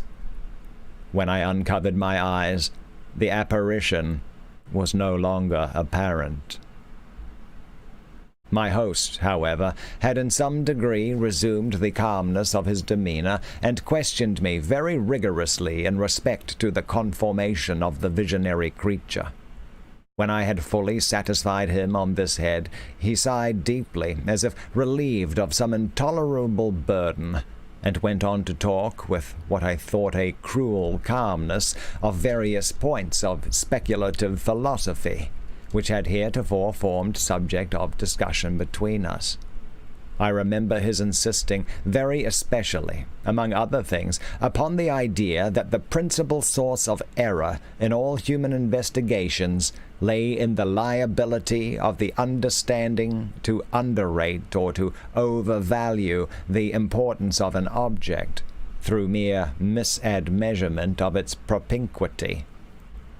To estimate properly, for example, he said, the influence to be exercised on mankind at large by the thorough diffusion of democracy, the distance of the epoch at which such diffusion may possibly be accomplished, should not fail to form an item in the estimate. Yet you can tell me one writer on the subject of government who has ever thought this particular branch of the subject worthy of discussion at all. He here paused for a moment, stepped to a bookcase, and brought forth one of the ordinary synopses of natural history. Requesting me then to exchange seats with him, that he might the better distinguish the fine print of the volume, he took my armchair at the window, and, opening the book, resumed his discourse very much in the same tone as before. "But for your exceeding minuteness," he said, "in describing the monster, I might never have had it in my power to demonstrate to you what it was. In the first place, let me read to you a schoolboy account of the genus Sphinx, of the family crepuscularia, of the order Lepidoptera, of the class Insecta, or insects. The account runs thus. 4 membranous wings covered with little colored scales of metallic appearance, mouth forming a rolled proboscis produced by an elongation of the jaws, upon which the sides of which are found the rudiments of mandibles and downy palpi. The inferior wings retained to the superior by a stiff hair.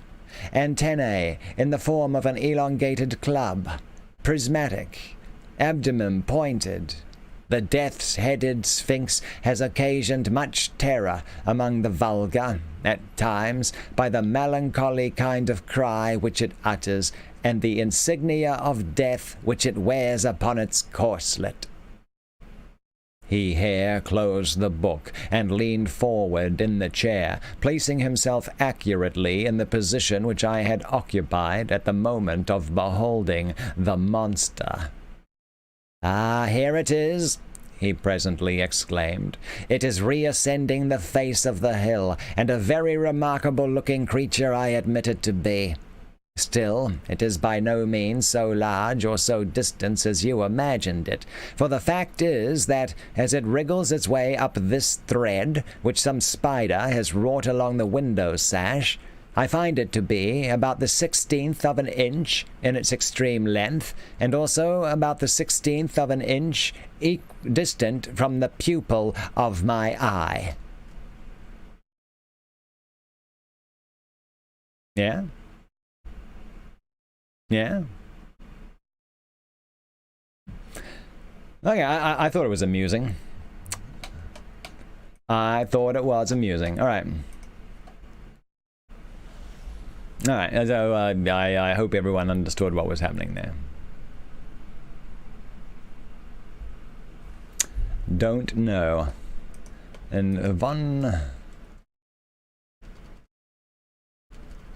oh, this guy is Xing a paragraph.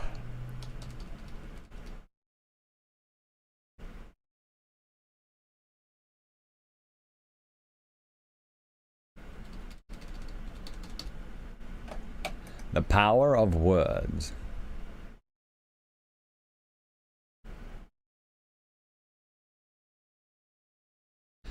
I don't know what this one here is, but it has oinos. I'm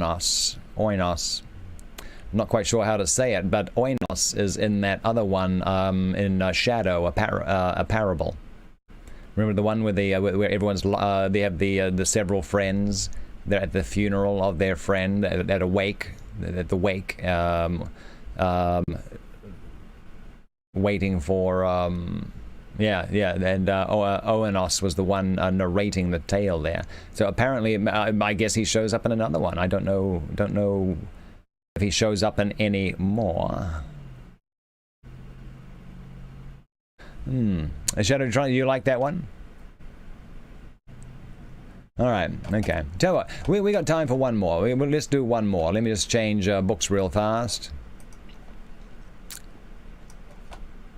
Chef JT is going to be streaming in about 30 minutes.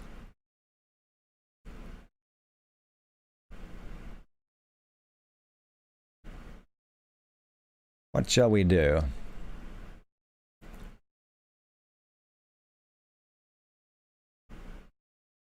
What, Shadow, a parable? You want that one? Oh, okay, all right, we can do that. I'm gonna pop back in there.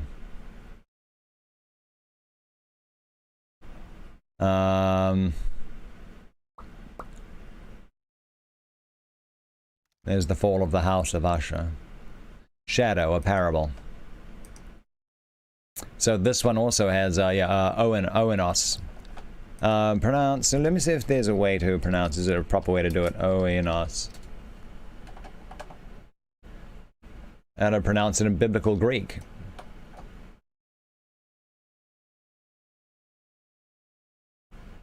Oinos. Oinos. Oinos. Oinos.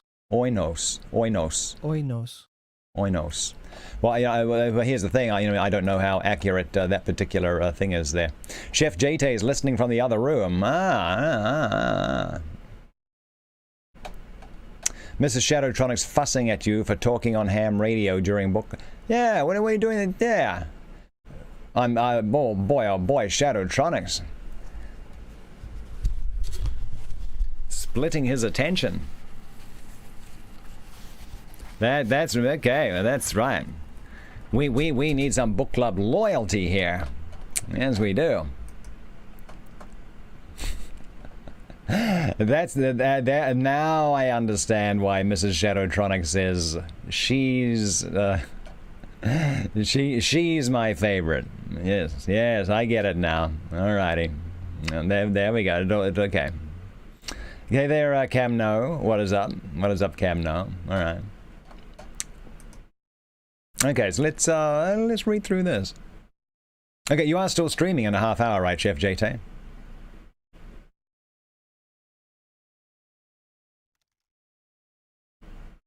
If you're going to be good to go at 4:30 on the dot, I'll end my stream and throw you a host until movie time, which is like an hour and a half later. All right. I think you said Wednesday, Friday, Sunday, right? All right. There we go. There we go. So I was going to do something else here, but Shadowtronics was like, yeah, do it. Read Shadow, a parable. Yeah. Okay. So we'll do this one. Fragpunk might start reading in streams.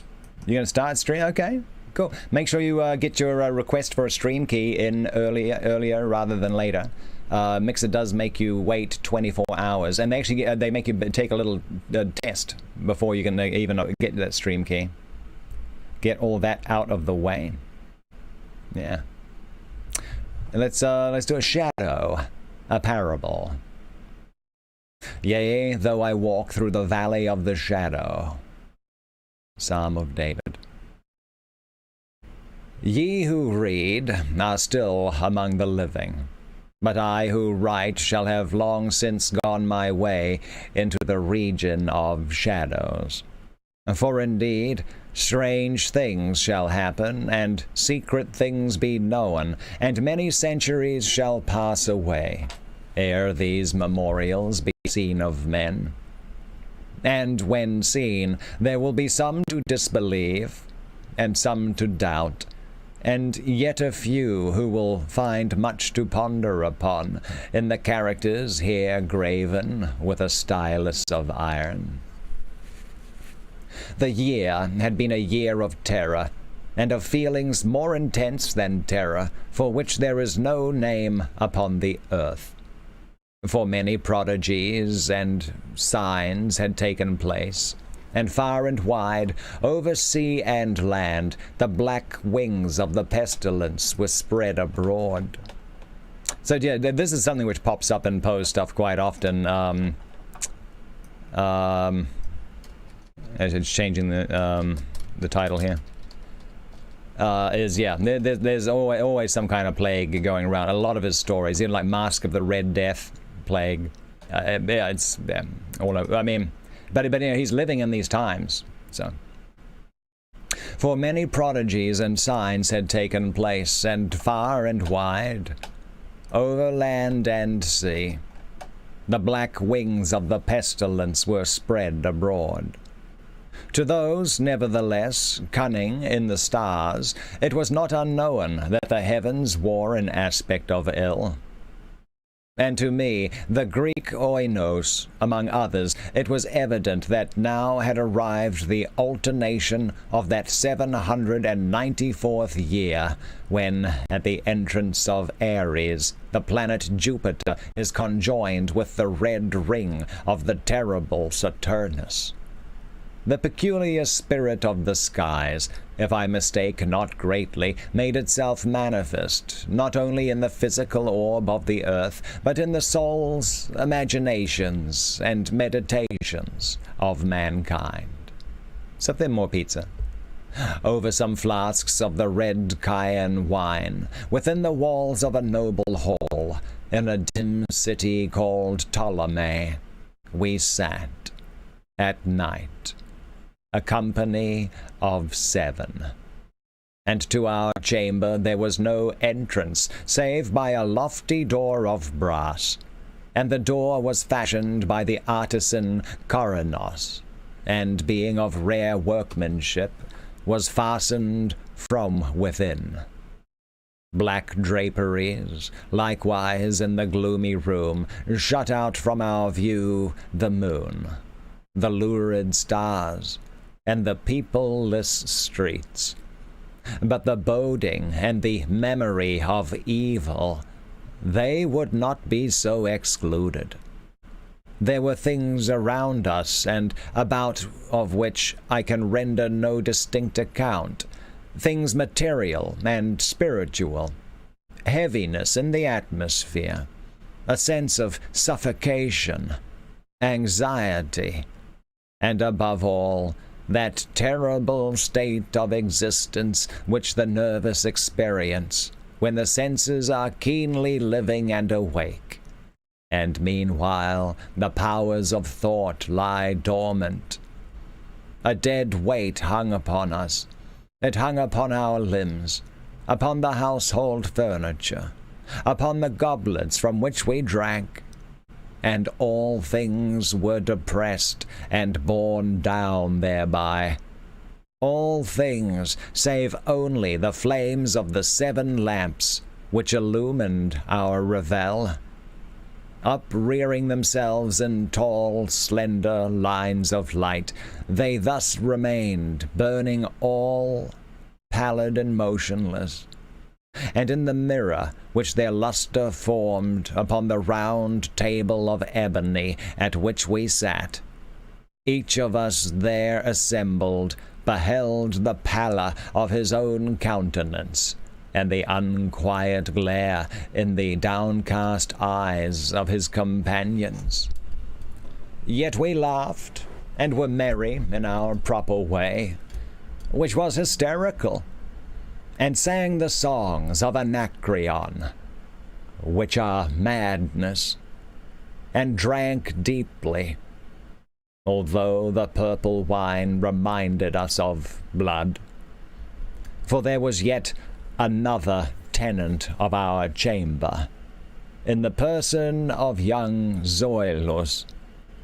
Dead, and at full length he lay, enshrouded, the genius and the demon of the scene. Alas, he bore no portion in our mirth, save that his countenance, distorted with the plague, and his eyes, in which death had but half extinguished the fire of the pestilence, seemed to take such interest in our merriment as the dead may haply take in the merriment of those who are to die. But although I, Oinos, felt that the eyes of the departed were upon me, still I forced myself not to perceive the bitterness of their expression, and gazing steadily down into the depths of the ebony mirror, sang with a loud and sonorous voice the songs of the son of Tyos.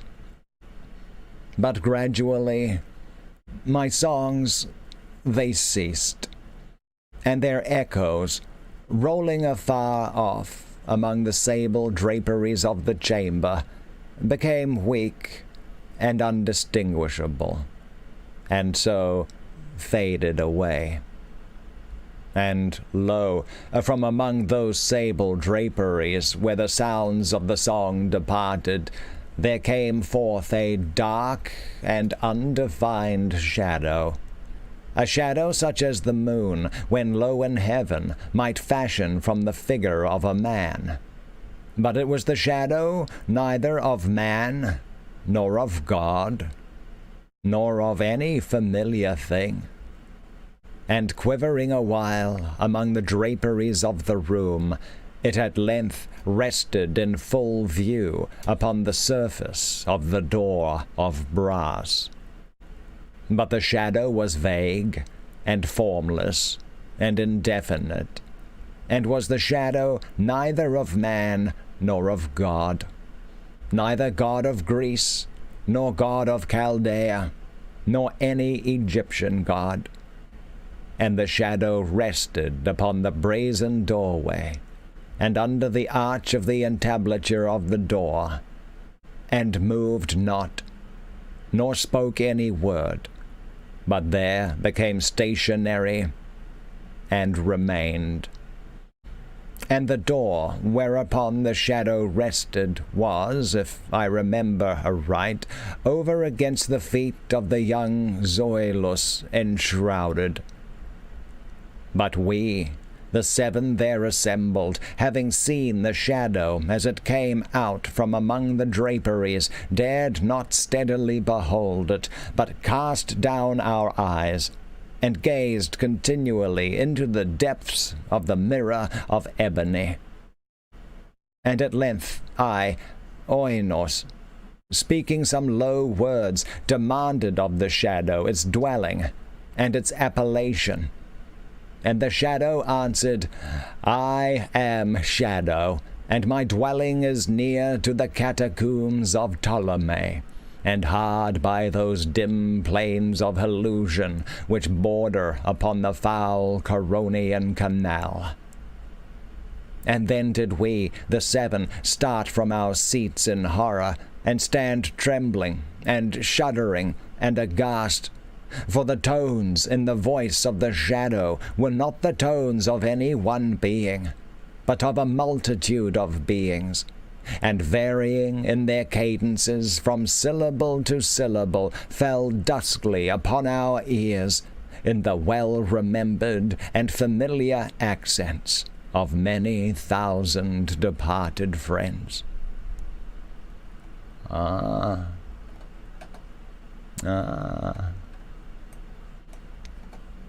Okay, so that one was for Shadow, simply called Shadow. We still got time, though. We still got time. What do we got time for? We've only got a few minutes. 15. We're 15 minutes. What can we do in 15?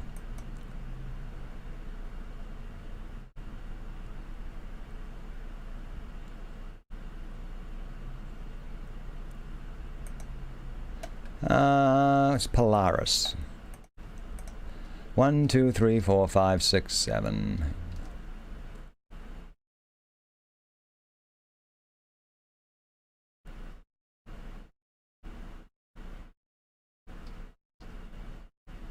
One, 2, 3, 4, 5, 6, 7, 8, 9, 10, 11, 12, 13, 14, 15, 16. That's way too long. What's that one? Polaris one. Yeah, let's do this one. It's gonna end. Here we go. Yeah, we've been all over the place today. You know, I probably should have stuck with the lighter, the other stuff there. Hang on, let's do Polaris. Ba-ba-ba-ba. There we go. Ba-da-ba-ba. I need to, actually, I need to start putting together a collection of all the rest of the other Weird Tale writers back from the Lovecraft times. There's got to be more. I forget the name of the trio. There's Robert E. Howard. You had Lovecraft. I forgot the name of the third dude. There were like 3 of them who wrote some like amazing stuff. Amazing. The bot's got issues. The bots always have issues. It's okay. It's okay. Let's oh, hit the wrong button. There we go. Polaris. Polaris. This will be our last story of the night right here. I think. How you all doing there? Live stream, Mixer stream, Mixer fam. How you all doing? Anyone new to the channel? Just checking it out for the first time, listening on in. Maybe. Pleased to meet you. I think they all might be shy. Hey, Battle Maniac, what's going on? Battle Maniac, oh, that's an interesting little avatar. Big old bushy beard right there. Fragpunk is ripping the trims off the walls and making a mess out of it. Have you done this before? Do you have experience with that, Fragpunk? Sorry, just flipping my pillow over. There we go. Ah! Yeah, I need a new chair. All right, there we go. Yeah.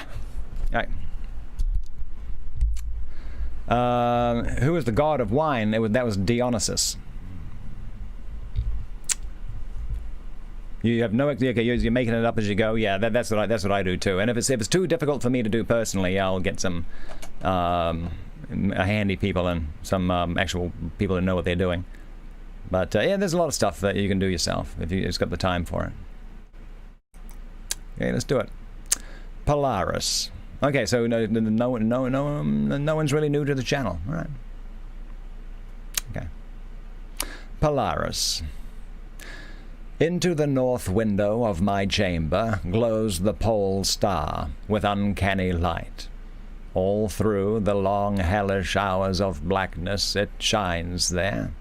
And in the autumn of the year, when the winds from the north curse and whine, and the red-leaved trees of the swamp mutter things to one another in the small hours of the morning, under the horned waning moon, I sit by the casement and watch that star.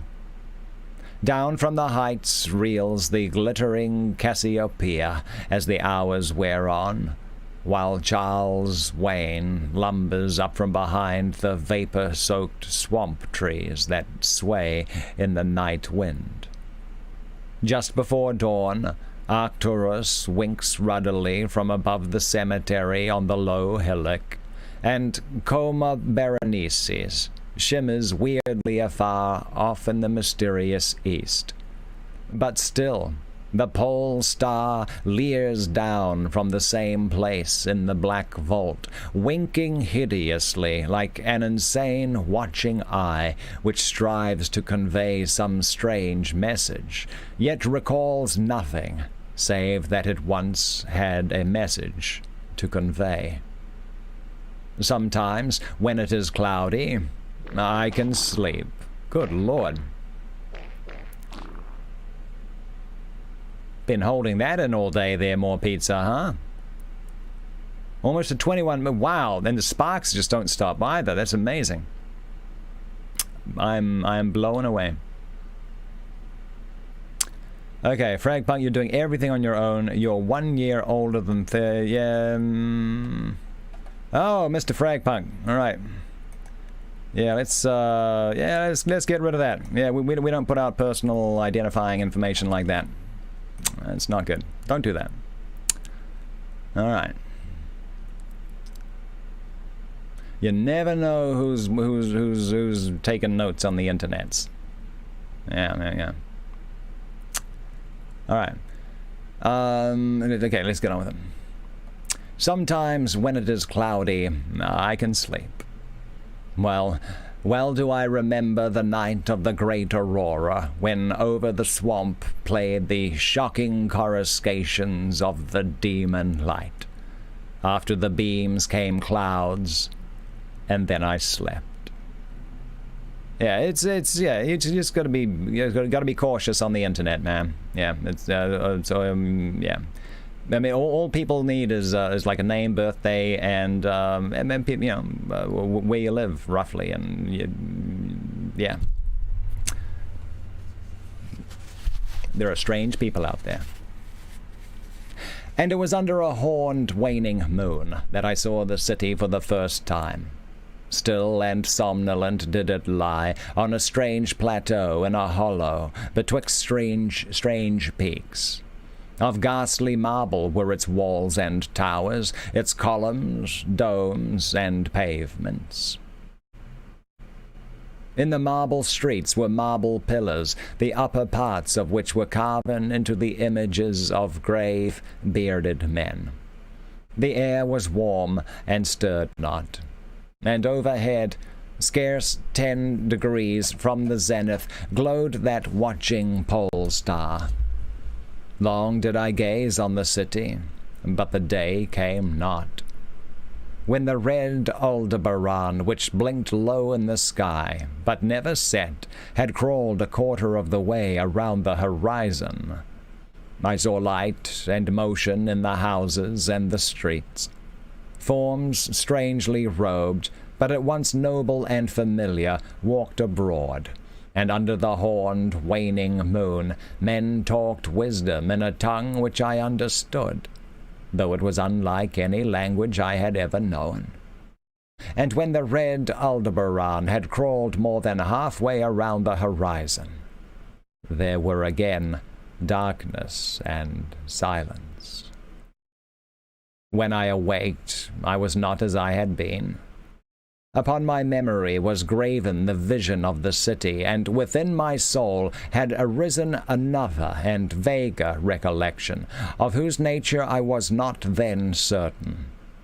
Thereafter, on the cloudy nights when I could sleep, I saw the city often, sometimes under that horned, waning moon, and sometimes under the hot, yellow rays of a sun which did not set, but which wheeled low around the horizon. And on the clear nights the pole star leered as never before. Gradually I came to wonder what might be my place in that city on the strange plateau betwixt strange peaks. At first content to view the scene as an all-observant, uncorporeal presence, I now desired to define my relation to it, and to speak my mind amongst the grave men who conversed each day in the public squares. I said to myself, this is no dream, for by what means can I prove the reality of that other life in the house of stone and brick, south of the sinister swamp, and the cemetery on the low hillock, where the pole star peers into my north window each night? One night, as I listened to the discourse in the large square containing many statues, I felt a change, and perceived that I had at last a bodily form. Nor was I a stranger in the streets of Alathoe, which lies on the plateau of Sarkis, betwixt the peaks Noton and Cadaphonic. It was my friend Alos who spoke, and his speech was one that pleased my soul, for it was the speech of a true man and patriot. That night had the news come of Dyko's fall, and of the advance of the Inutos, squat, hellish, yellow fiends who 5 years ago had appeared out of the unknown west to ravage the confines of our kingdom, and finally to besiege our towns. Having taken the fortified places at the foot of the mountains, their way now lay open to the plateau, unless every citizen could resist with the strength of 10 men.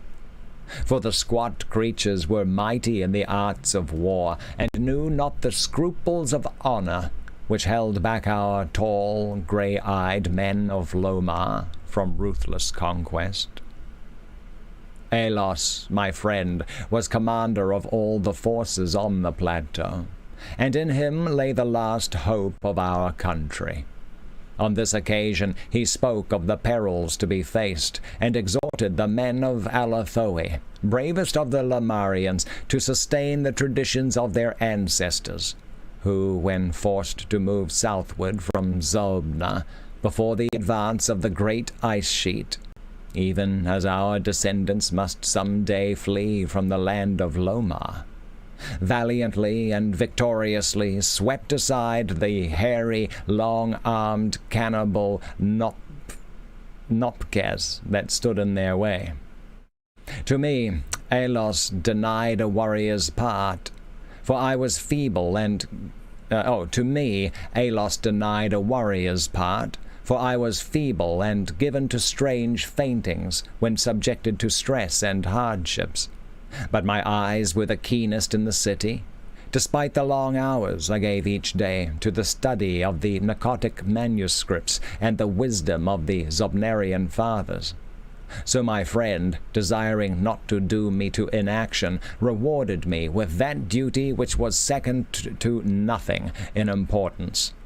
To the watchtower of Thapnan he sent me, there to serve as the eyes of our army. Should the Inutos attempt to gain the citadel by the narrow pass behind the peak Noton, and thereby surprise the garrison, I was to give the signal of fire which would warn the waiting soldiers and save the town from immediate disaster.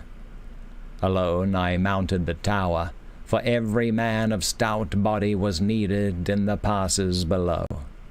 My brain was sore dazed with excitement and fatigue, for I had not slept in many days, yet my purpose was firm, for I loved my native land of Lomar, and the marble city of Alathoe that lies betwixt the peaks of Noton and Cadaphonic.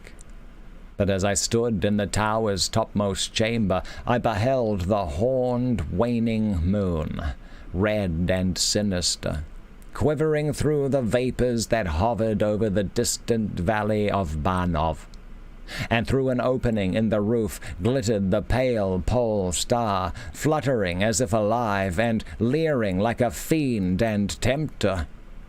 Methought its spirit whispered evil counsel, soothing me to traitorous somnolence with a damnable rhythmical promise which it repeated over and over. Slumber, watcher, till the spheres 26,000 years have revolved, and I return to the spot where now I burn. Other stars anon shall rise to the axis of the skies, stars that soothe, and stars that bless with a sweet forgetfulness. Only when my round is o'er shall the past disturb thy door. Vainly did I struggle with my drowsiness, seeking to connect these strange words with some lore of the skies which I had learnt from the narcotic manuscripts. My head, heavy and reeling, drooped to my breast, and when next I looked up, it was in a dream, and the pole star grinning at me through a window from over the horrible, swaying trees of a dream swamp. And I am still dreaming. In my shame and despair, I sometimes scream frantically, begging the dream creatures around me to waken me ere the Anutos steal up the pass behind the peak Noton, and take the citadel by surprise. But these creatures are demons, for they laugh at me and tell me I am not dreaming. They mock me whilst I sleep, and whilst the squat yellow foe may be creeping silently upon us. I have failed in my duty, and betrayed the marble city of Alathoe. I have proven false to Alos, my friend and commander. But still these shadows of my dream deride me. They say there is no land of Lomar, save in my nocturnal imaginings.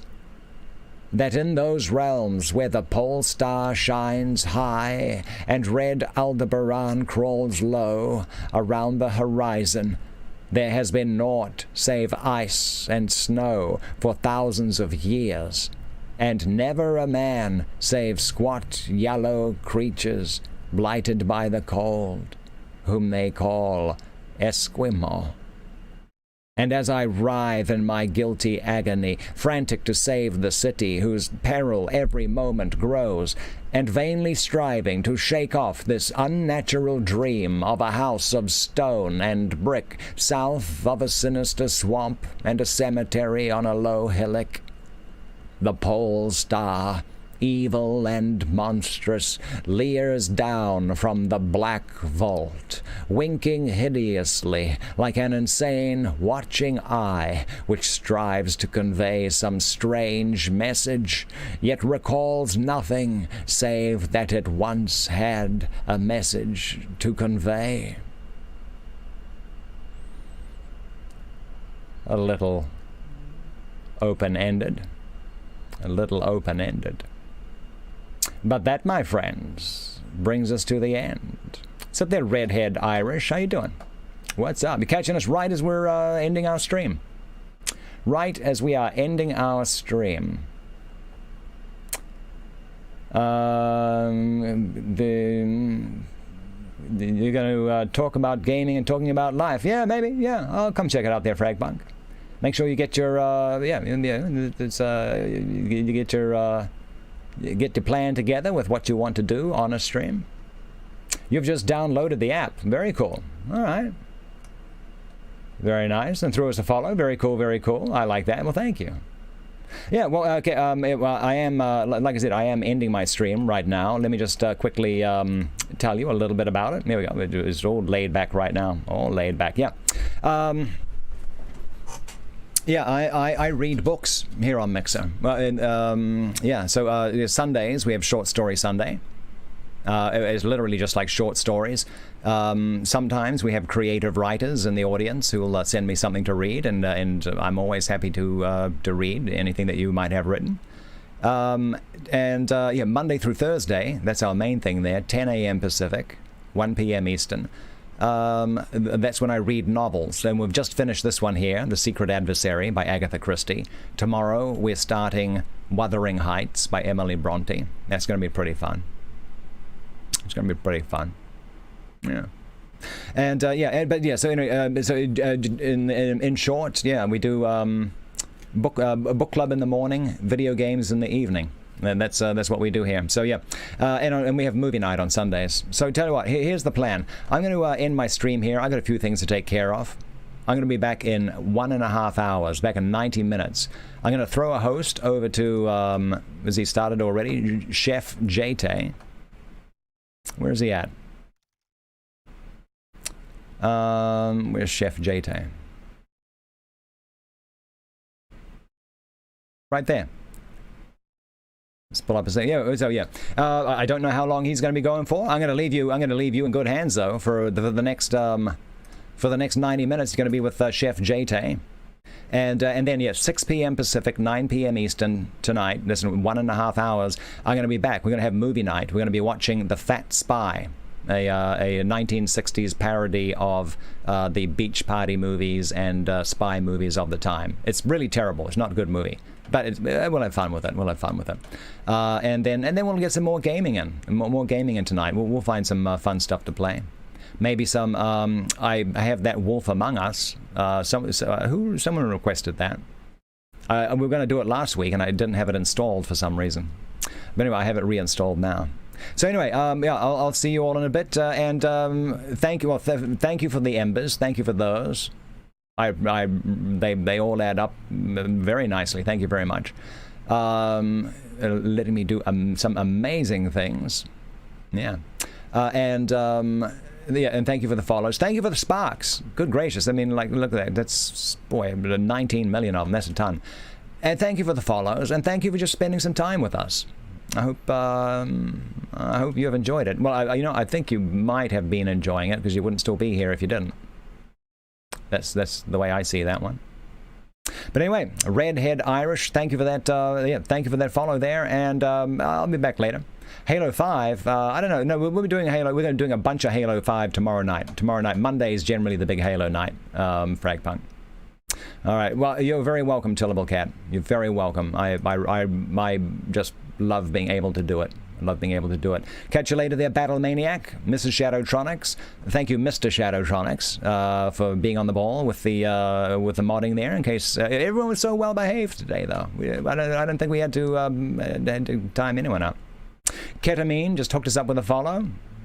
Thank you for that. But here we go. I'm out of here, and this is Chef JT. I've never seen a stream of his before. Gonna catch you for the first time right now.